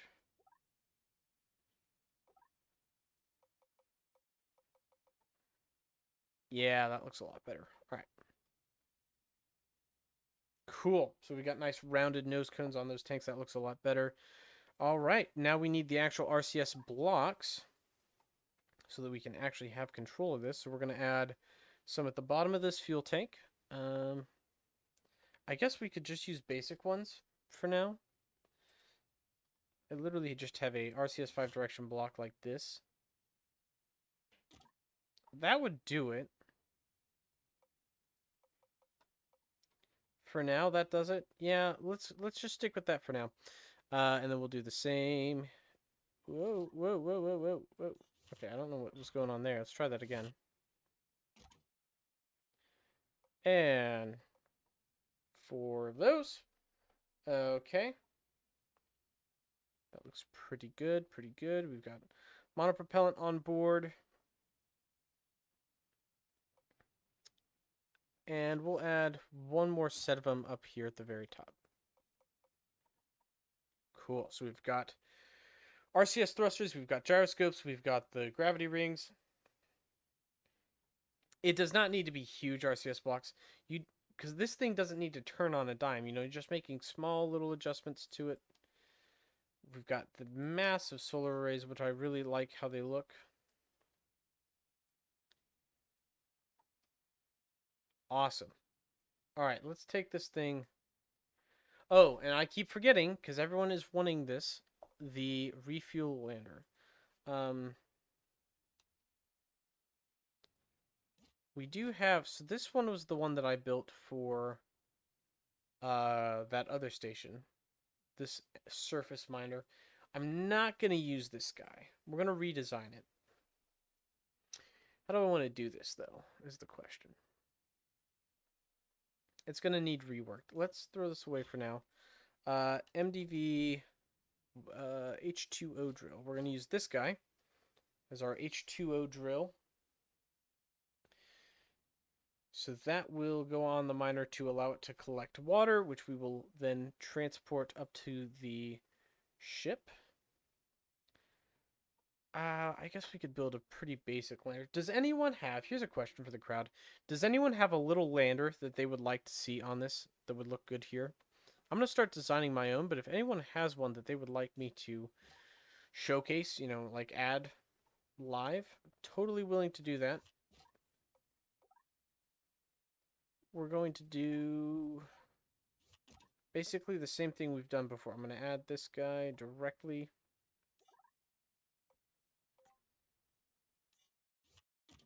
Okay, that's connected. Now let's start building out the lander.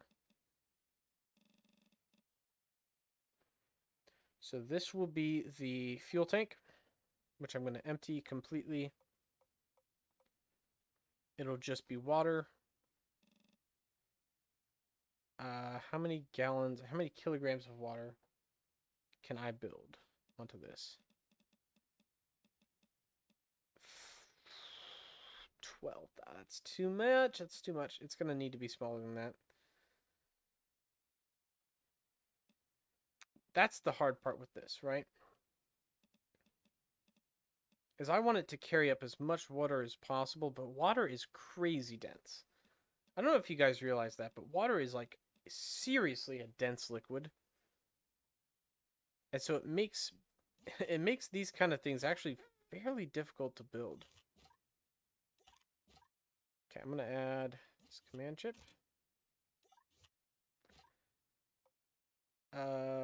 Adjust pilot orientation. So this command chip, the pilot is going to be upside down. There we go.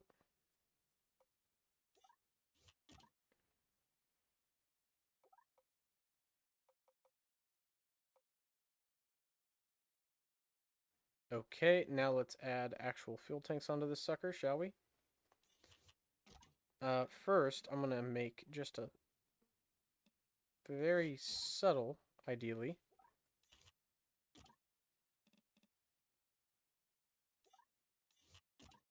bottom to this fuel tank. Actually, no. Change my mind. Change my mind. We're gonna do the nose cone trick again.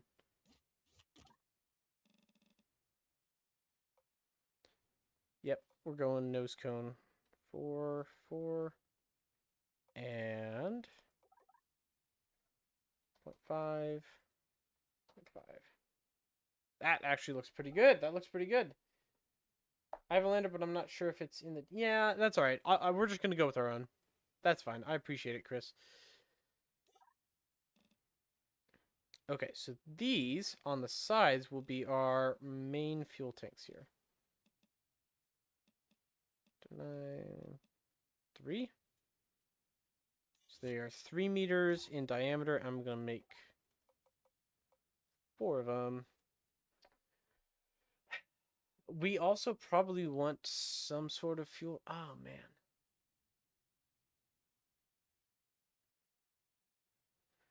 So, problem. The other refueling refinery that I had in orbit around Brigo, you know what? Screw this. Nope. This is going beyond the mission plan. We don't want a lander there for refueling. We've already got a lander that can refuel it. We've actually got a lander that can refuel it in orbit of the planet that we would want to refuel from anyway, so we're not going to do that. This is going to be solely for the actual cargo and payload going to Mars. We're going to keep it as is. We are going to add, however, some refueling ports onto the side of this thing, onto the actual tanks.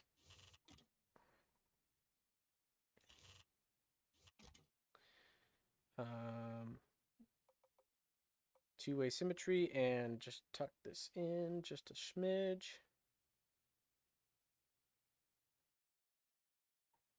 Yeah, is that going to connect? That's probably not going to connect. Let's go out one. Oh, shoot, that's a problem. Maybe not there. Maybe we do them here.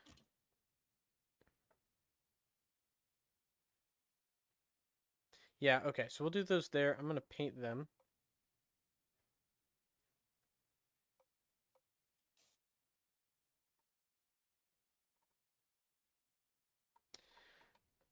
See if I can zoom in on this guy as well. I hate the blue. So if I can get rid of that blue, anytime I have an opportunity to get rid of that blue, switch it out for like a silver, I will. There we go. Much better. All right, so we've got refueling ports there. I'm going to do the same thing on the lower tank. We've got refueling ports there. All right, you know what? That is a pretty solid transfer vehicle. I would actually put 2 landers, the refueling lander, the crew lander. Yeah, so the reason I'm not going to put a lander on this is just going to be in orbit as is. And the reason for that is I don't want... I just don't want them on this. We've already got systems in place to put fuel on this ship. There is a orbital refinery around the planet Brigo in the Drew system that is purpose built for sending up fuel to vehicles like this. And it has a lander there that can mine water from the surface of that planet and um, bring it to this station, basically. So why build another one? That's kind of my mindset right now. Why build another one? We've already got those assets in the system ready to go. Before we move on any further, I'm going to add some windows. I feel like windows are always a nice touch, and you should always add them whenever you have the opportunity to. So we will add one there. And add one there. And we're going to do 6-way symmetry, so we've got lots of windows on these guys. Yeah, I like how that looks. Let's bring that in just a little bit more. Cool. All right, I think that's it for our land, our ITS, our massive ship here. I think it's ready to go. Let's take a look at its performance. Let's see where we're sitting with Delta V. Ooh, we're sitting a little low in the Delta V department. All right, how can we lighten this thing? That's the next question. How can we lighten this thing? Or are there aesthetic parts that I can reduce the mass of? For instance, nope, nope, nope. Those are all zeroed. Okay, here's something. All right, I know why I know why it's too heavy. We don't need those massive batteries. Okay, I'm glad we're doing this because that is silly. I don't need huge batteries like that. Gee whiz. Okay, fix that problem. I will need some actual batteries now that I've gotten rid of the huge ones that we were going to use on accident.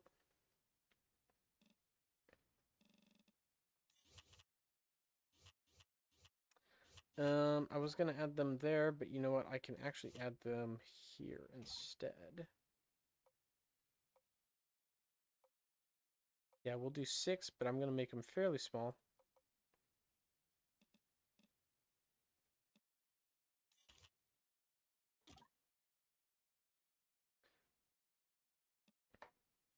Make that flush. Nope, nope, nope, nope, nope, nope. Make it flush. There we go.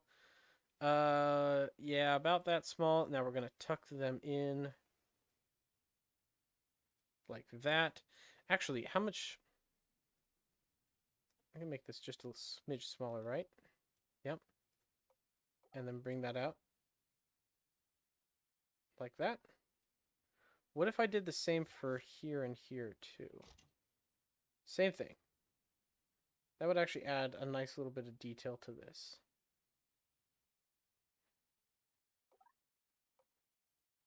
Yeah, okay.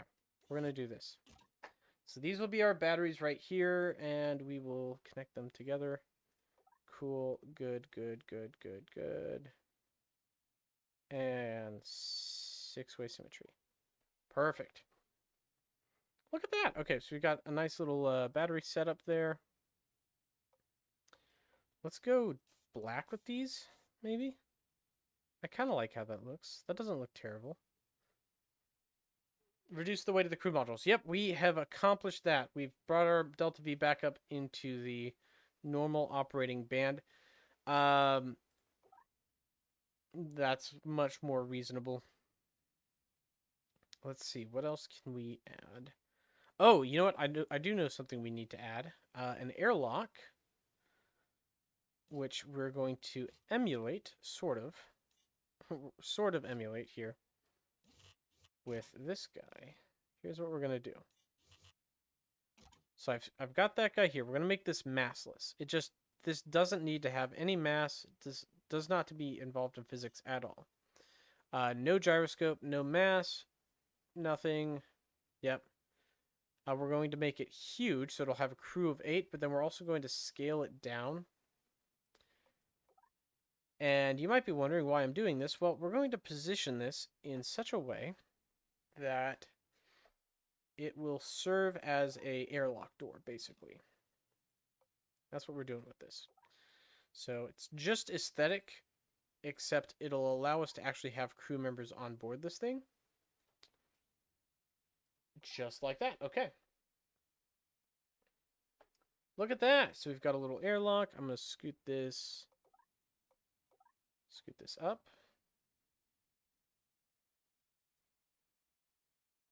If I can grab the right part. Yep. Kind of want it squarely between these windows here. Also going to move these windows up slightly. Cool.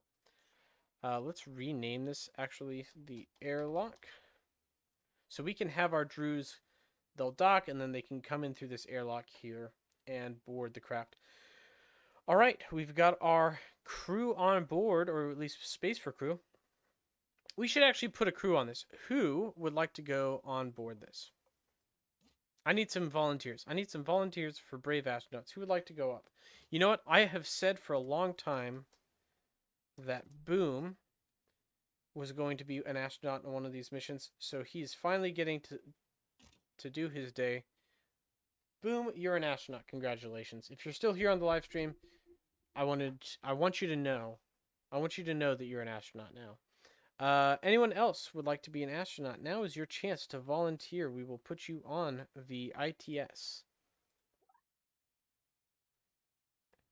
Let me adjust the exit position so it looks right. Should add cameras to the gravity arms for cinematic scenes. Oh, that's actually a good idea.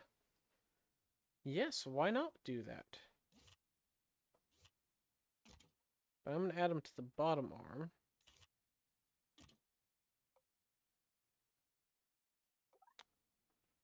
And have that point that way. And then tuck it down. We should also add one. Now that you've got me adding cameras to things, Nova's going to be an astronaut. Nova, you've got it. You're an astronaut. Congratulations.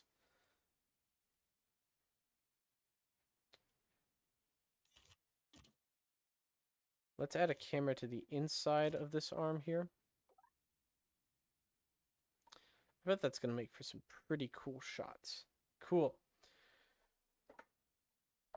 All right, let's send it to orbit. Nova, yes, I'll put you on as soon as I'm done testing it. Don't worry, I haven't forgotten you. Chris, you want to be on there? Absolutely. Chris, you're an astronaut. Congratulations. Welcome to the program. Let's turn on our sliders. Cool.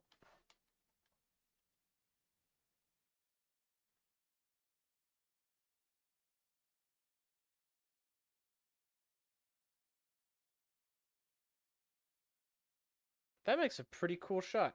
Look at that. Oh, except the camera clips through the...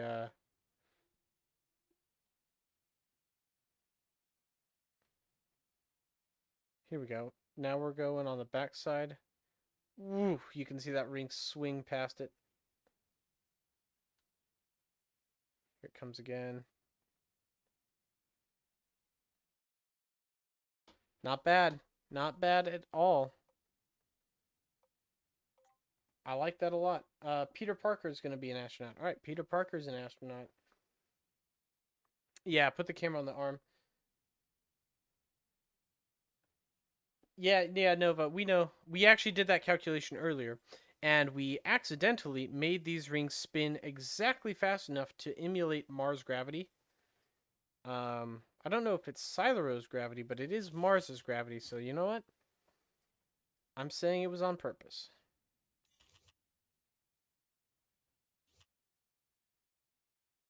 There we go. Now let's rotate you around.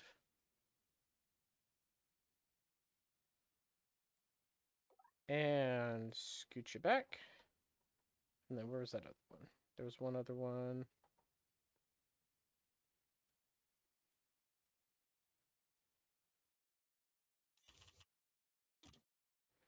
Oh, yeah. This guy. Oh, no. That's not what I wanted. Undo. Undo. There we go.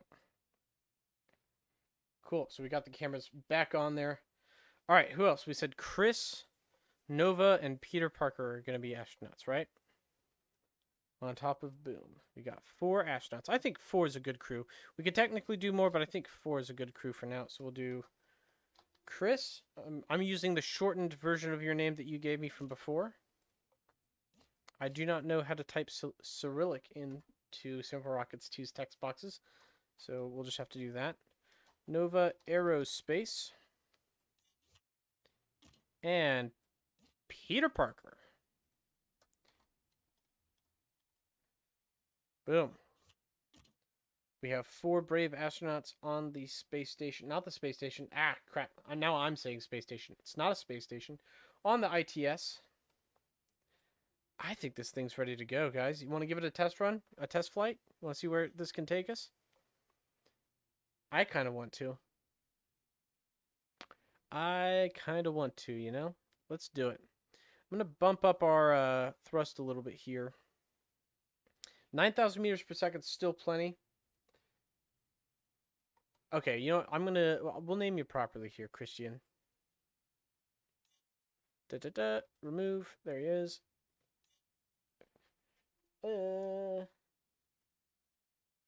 Yeah, I don't think you can. Christ, I-Y-N.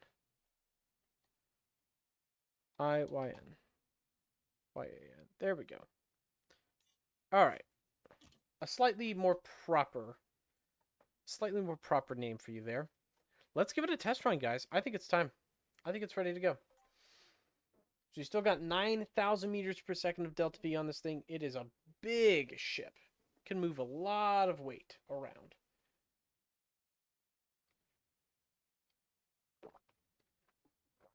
Let's see what we can do with it. First, let's deploy our solar panels. And we'll deploy our communications equipment.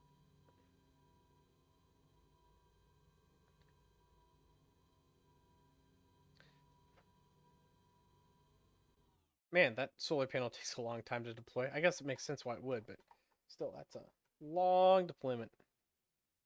Okay, we're going to time warp now till we are lined up with where we want to be. Oh. Okay, a little bit farther. Right about there, it should be good. Lock prograde. I'm going to turn off RCS before I burn through all of our fuel real quick. Turn an engine on. All right, here we go. Here goes nothing, guys.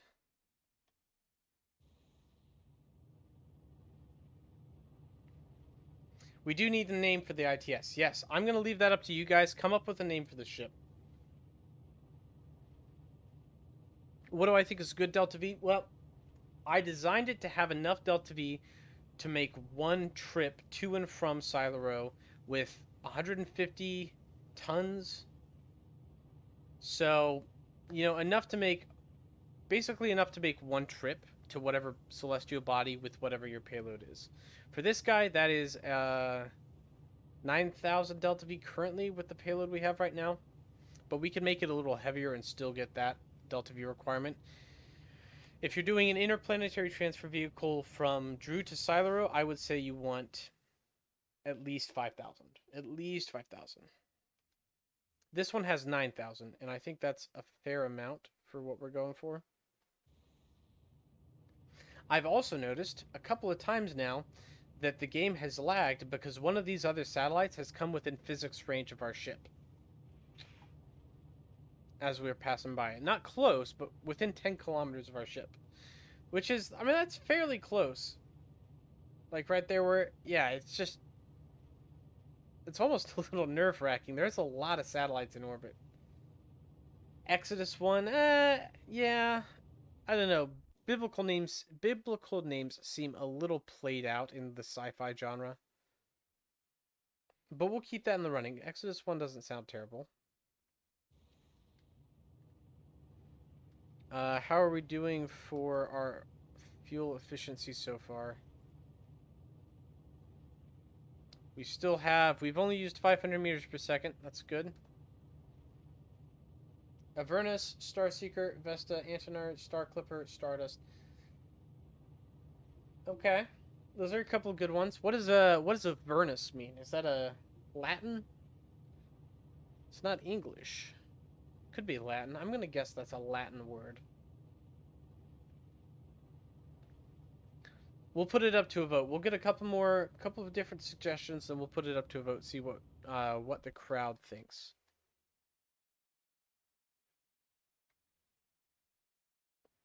Okay, and light this candle.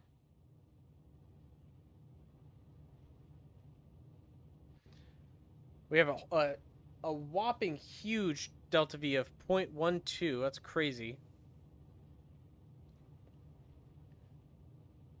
Avernus sounds good to you? Okay. I'm not opposed to Avernus. I think that's a decent name.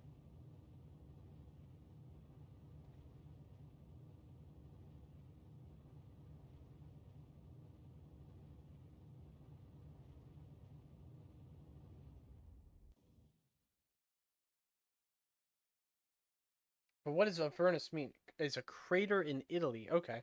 But so Avernus is Italian then, but that word still has a meaning, right? Like it's got to have a meaning beyond just it is a thing. Let's do this. Translate. Wait, I started that burn too early. Hold on. There we go. Avernus, from Italian to English. Okay, this burn's gonna get us out of the system, I can tell. We make one pass by a celestial body, nice.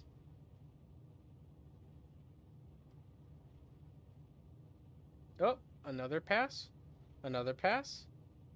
Another pass, there we go. Alright, so we are at this point on a vector out of here. Let's double check, make sure we're going the right direction. I believe we are. Okay.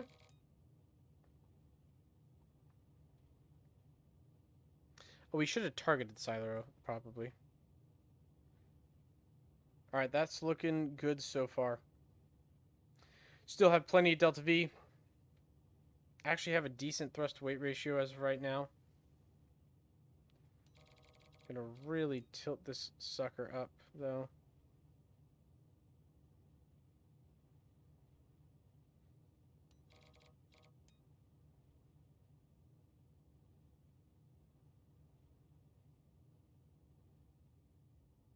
Okay, we're getting pretty close to our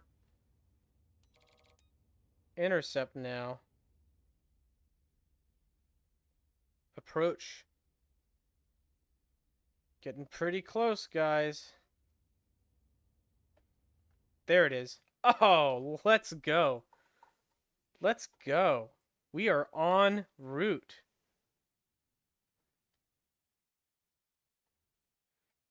Let's just take a moment. Just want to take a moment real quick. Let's sit back and enjoy this. My camera's being all wonky for some reason, and it's targeting... There we go. There we go. Okay, it's fixed itself. Look at that. We're on our way. All right. Avernus. Let's do Italian.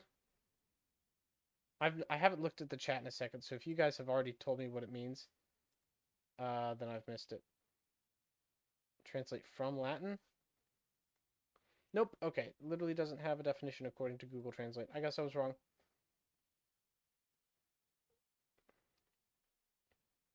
Yeah, okay. No English equivalent. I'm not opposed to Avernus. I will say if it's just a lake in Italy or a crater in Italy, I don't know. We could do better. Do I still play Eve Echoes? No, I don't. I haven't played in for ages. I played a lot when it came out. I made a couple videos on it. Those videos actually did really well at the time. But no, I've not played it in forever.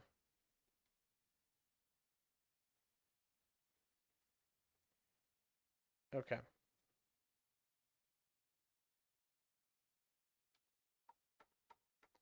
I want to see if we can get a good cinematic shot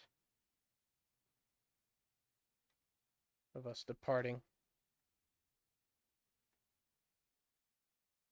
There we go. Let's get a little farther out. Can I? Peter Parker wants to make a spacewalk. Yeah, we could arrange that. Have us point a little bit farther away. There we go.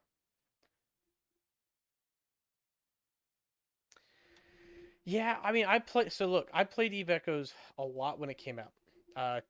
2 years ago now,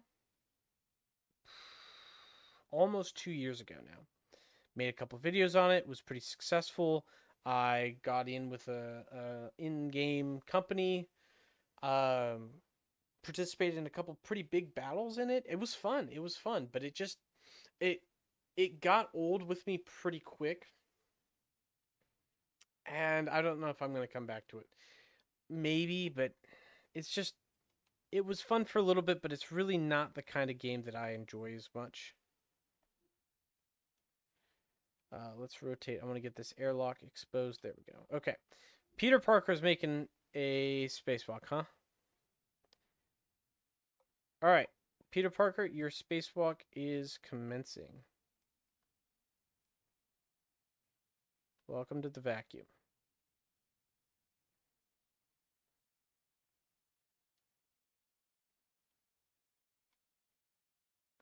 Here, we can watch the shadow come by as these swing. That's a cool shot, isn't it? Hold on, let me see if I can line this up again.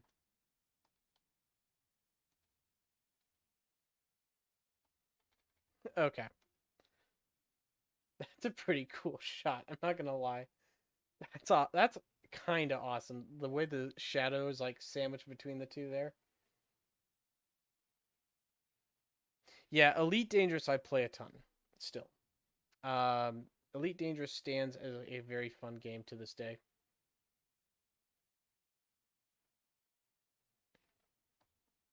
We're getting a screenshot.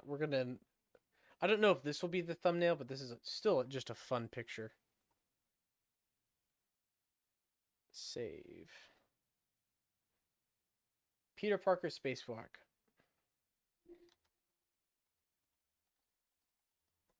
Saved it. That's a cool thumbnail. All right, let's get you back in the space. Well, actually, no. Let's take you out a bit, huh? Pass through the scissors. We'll say that for the spacewalk, the official narrative is that you are out here to inspect the main engines here. There's one thing that I do not like how SimpleRockets has done it.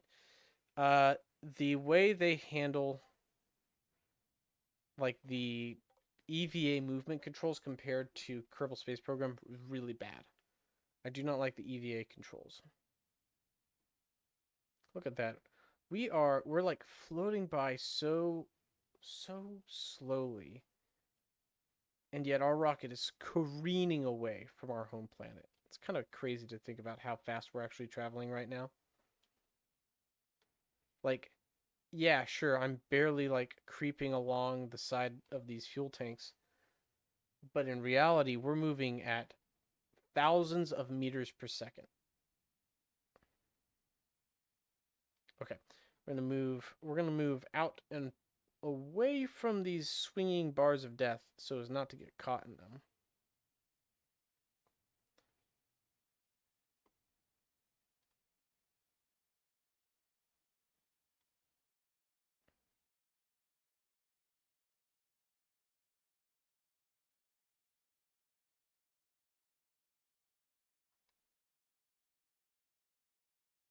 There we go. And board. Enter. The other thing that I would really love to see in SimpleRockets 2 that is in Kerbal Space Program is KSP has those ladder parts that your Kerbals can like grab onto and allows you to like move around spacecraft a lot easier. That is something that SimpleRockets 2 does not have that it would be better off having for sure. Okay.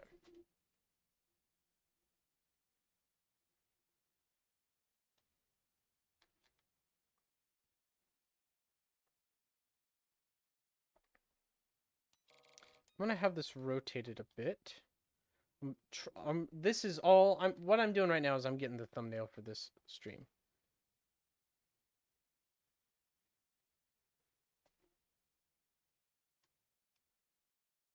We're literally all out of monopropellant too. Cool.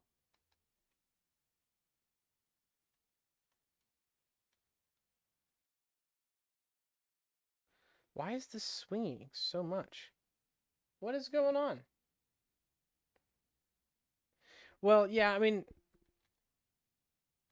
it wouldn't surprise me if it's coming in a later update, but it definitely needs to. Okay. Can we get this to work this time? Maybe. There we go. That'll do for a thumbnail. You guys think that'll do for a thumbnail? I think that'll do for a thumbnail. Thumbnail time. Snag. Great. So what are we calling it? ITS what? The ITS what? What should we call it? I've seen a couple of good ideas, but nothing that calls out to me as like, perfect.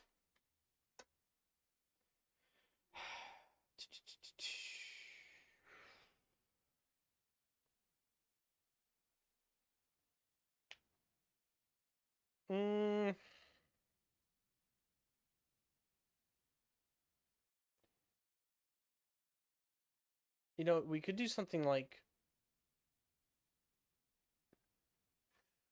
the Pilgrim? Nah. That seems a little weird.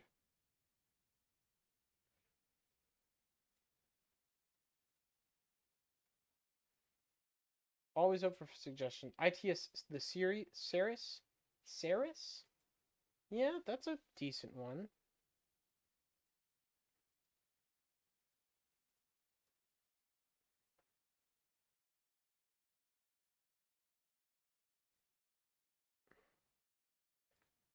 We could call it Astra.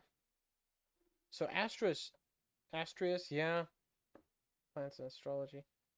ITS Astrius. I'm actually Astrius is growing on me. Astraeus. Yeah, okay. We'll call it that. ITS Astrius. That one I think we can work with. What I really want to know is why on earth the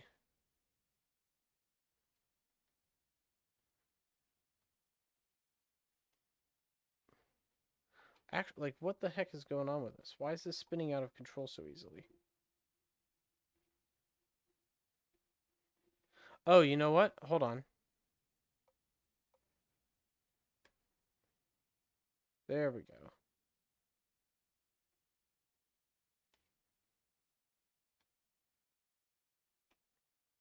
There we go. I figured out what the issue was.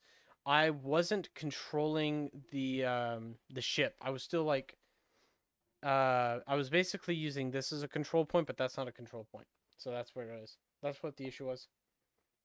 Yeah, we're not going to put it on a vote. Okay, we'll make it a vote. Here's what we've got. What are we going to call the ship? I accidentally did it in all caps, but I'm too lazy to correct it. Avernus Astraeus. I think I spelled Astraeus wrong in that pull, but it's fine. These things are really spinning. These things really got up to speed, didn't they? I feel like these things are going a little fast. No, 3.7 RPMs, so it's a little low.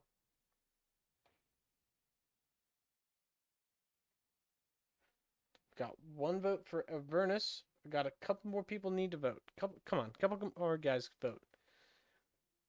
Can't call it with just one vote. One person saying they want it to be one thing is not enough of a vote. All right, no more dilly-dallying. We're on our transfer orbit, and we are also going to collide with Brigo here, so that's cool. We're going to do a flyby of Brigo real quick. Everyone say hi to Brigo as we fly past it. Whoa, accidentally did that. Let's just point prograde from now on. There it goes. Alright, we are out of Brigo's sphere of influence, and we will warp on out of Drew's sphere of influence. There we are. Past TT. Alright, we are now officially in interplanetary space. Now let's get into Mars orbit. So we're going to need to make a correction burn. First off.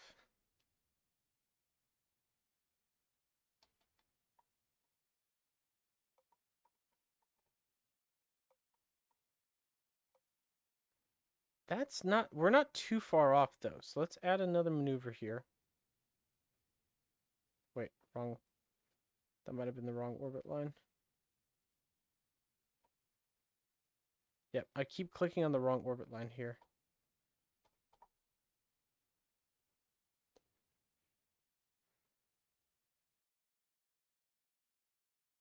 Okay, there we go. That's the right one.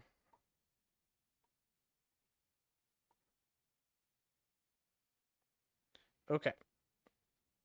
That's too much sensitivity. Let's turn that down. Come on.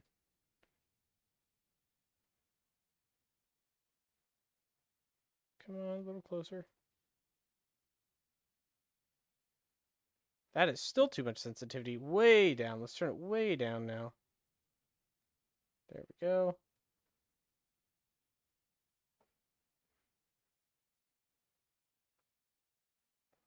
Still too much. All right. 1%. All the way down to 1% now.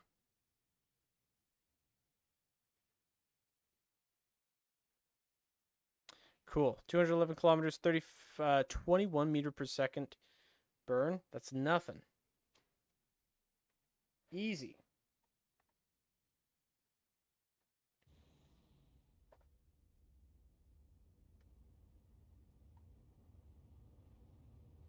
All right, so that is going. That burn will be done in, what, 6 seconds? Oh, 13 seconds? That's not long at all. Yeah, this is a nuclear thermal rocket. I'm not too worried about the throttling, like the precision here. We should be able to do this. At least close enough.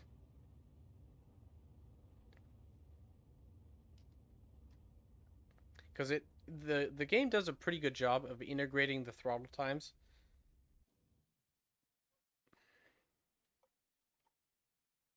Yeah, that's pretty close. That's not perfect. We can bring this in just a little bit more. Let's try to get this down to 100.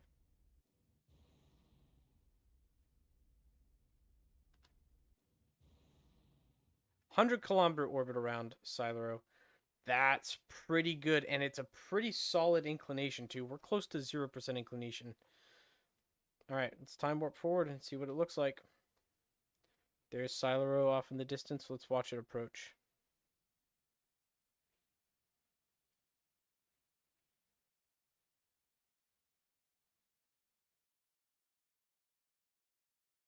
Oh, there it is. Okay. So here we are at the red planet. And how much delta V do we have? Should be plenty. 7,000 meters per second. That is indeed plenty. All right. So if I plan a burn here, way up our sensitivity, how much delta V do I need to just get in orbit? 900 meters per second of delta V? How long is that going to take? 20.5 minutes? It's doable.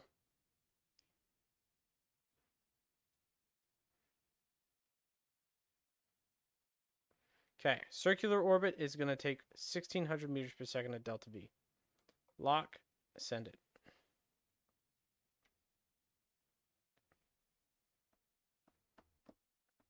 We're on our way down. Here we go. So we're starting our burn way out here, unsurprisingly. You know what? That is another fairly good screenshot.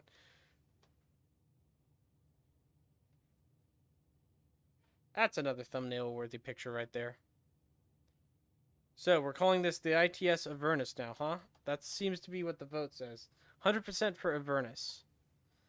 Alright, I didn't like that name as much, but you guys have voted and have decided that's what we're calling it, so that's what we're calling it. We're calling it the ITS Avernus. Make all 4 astronauts do a spacewalk. I could do that. That would be a little testy, but we could do that. Alright, we'll try that. We'll try to get all 4 of the astronauts out and do a spacewalk. No, I kind of like doing the shaded side. It added some like more dynamic lighting. I mean, we could do. Yeah, I think it looks better from the shaded side in this shot. Yeah, we'll be sure to do some cinematic shots with the cameras too. All right. So far, this seems to be working. This is a long deceleration burn, but so far it seems to be working. Now we just gotta wait. We just have to wait at this point and see what happens. Honestly, if it gets captured into any orbit at all, we're fine. You know, we can adjust the orbit from there, no problem. How much delta V do we have? We still have 6,000 meters per second. That should be enough to get us back. Yeah, that should be enough to get us back.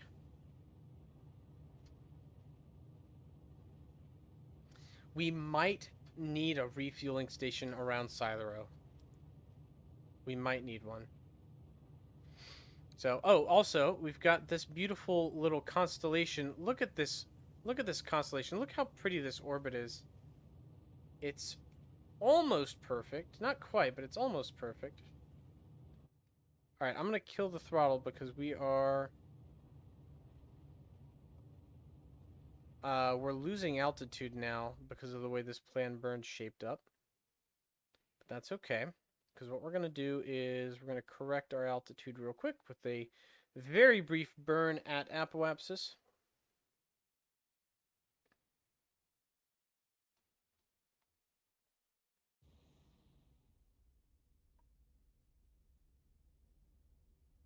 All right, I'm going to bring that back to 100 kilometers, and then we're going to basically do the same thing we did when we left Drew. We're going to make small little burns to get back to our desired orbit.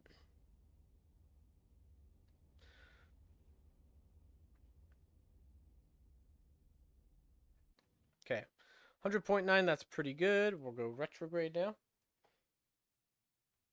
Yeah, so they were I deployed them and they were pretty close to even, but that was 9 years ago when I deployed those satellites in game, and they have drifted off of their original like spacing, and they have thrusters. I could easily correct it. It is absolutely possible to correct those orbits to be more precise. I just haven't because that would take a lot of time, and it's not worth the time, in my opinion. Okay, we will time warp around the orbit now.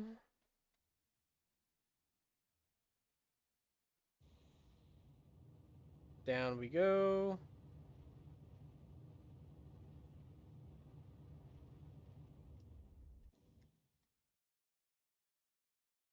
Up and around. And down we go again. Rinse and repeat until we have lowered our orbit to our desired altitude.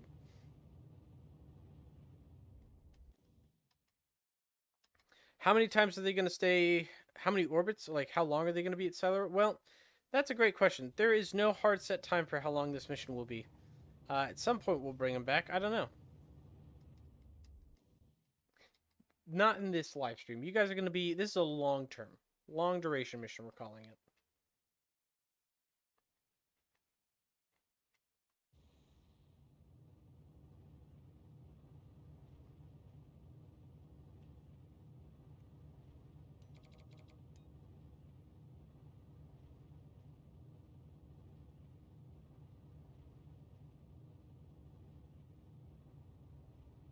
Okay.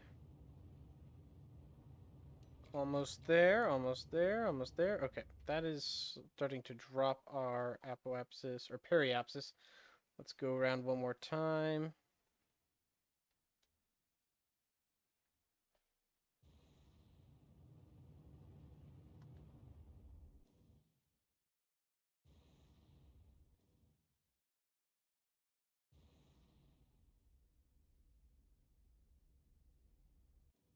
All right, that's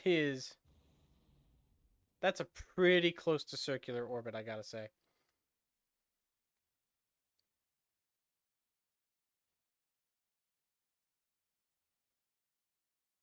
Let's go around. And what was the last thing we said we would do? We would do a spacewalk with all 4 astronauts. So we'll do that next. Okay, here we go.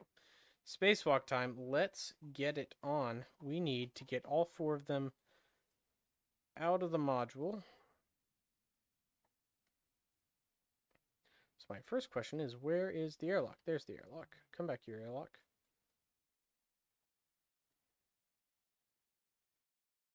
Oh, hold on. Okay. There's our airlock. Let's EVA. All right, Boom, you are out of the airlock first. And you're already drifting away. Let's try not to drift away too fast there, bud.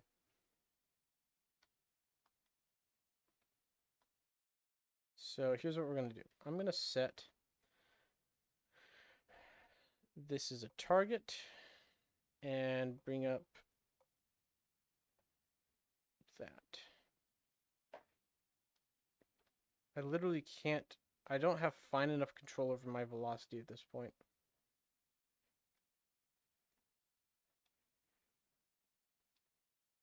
Come on. Come on. Come on. Slow down. Slow down. Stop moving. Okay. That's pretty close. We're going to have to move quick.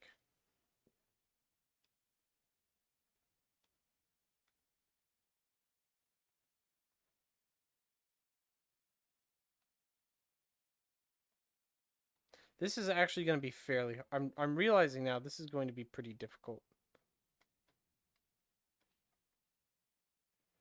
Okay.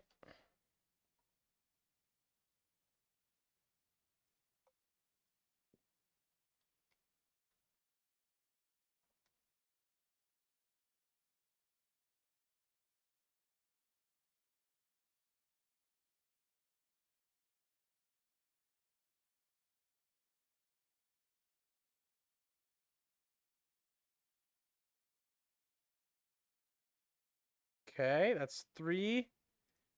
Last man. All right, last man out of the spaceship. Here we go.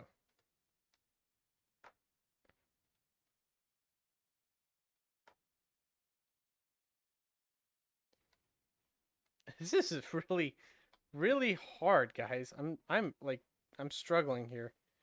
One, my sense of like depth is all goofy now.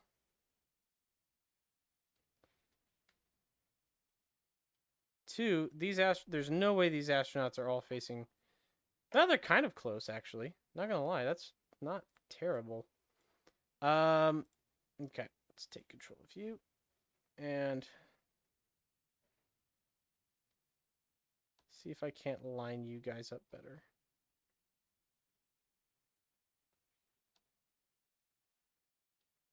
We are drifting, by the way. Like, we're notably farther away from.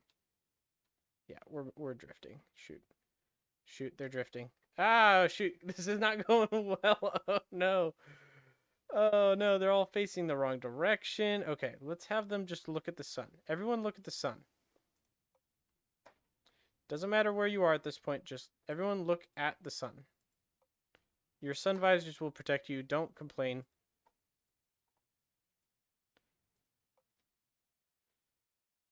Okay. They're a way farther apart than when we started. Oh no. Okay, so here's what we're gonna do. Pause the game. Narrow our field of view. Yeah, they are for sure drifting.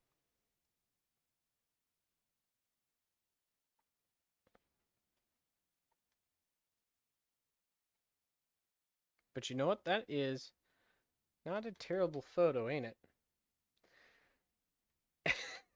They're like, it's so hard to. I wish there was a button to get it to like. If there was a button where it would like zero out your relative velocity to your target just automatically, like just hold you still in place relative to your target, that would be great.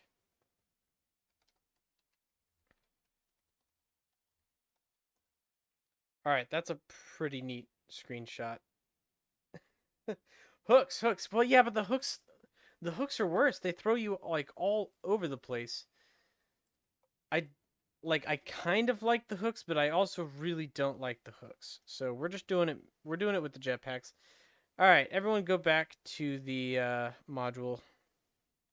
Not that fast though. I also hate that there isn't a good way to, um, like there's no up down thrusters. You know,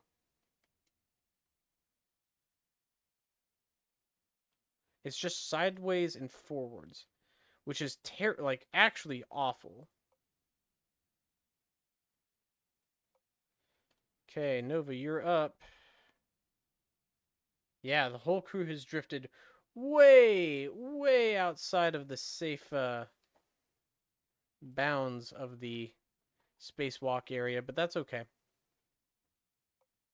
We can bring them back on fairly easily.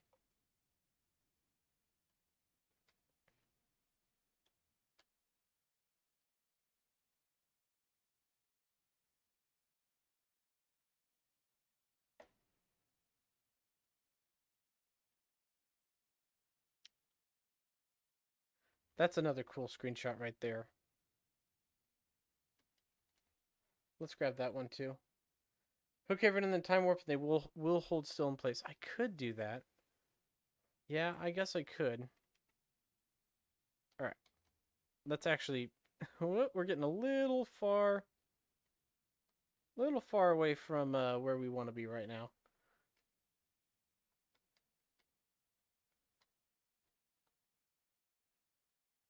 All right, we are on our way, on approach.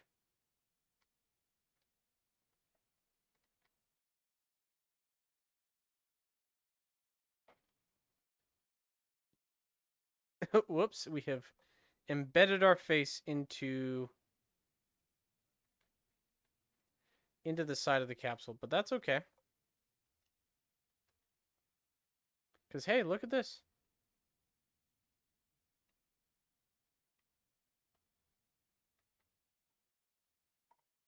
Look at this fancy schmancy little vessel we've built here. All right, guys.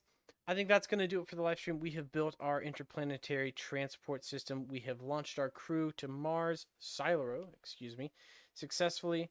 And you know, we are in orbit around Silero in this pretty impressive nuclear rocket powered ship here. I gotta say, this was a fun build. So yeah, if you want to join the ISS community system, you need to join the ISS Discord. That's where you can find a link to it and all the information you need to know about what you need to do to launch a mission. For sure, would love to see you guys participating there. If you want to check out this craft, I'll upload it at some point. But hey, in the meantime, I hope all of you have a great rest of your week, and I will see all of you in the next video or live stream I do. Till then, guys, take care.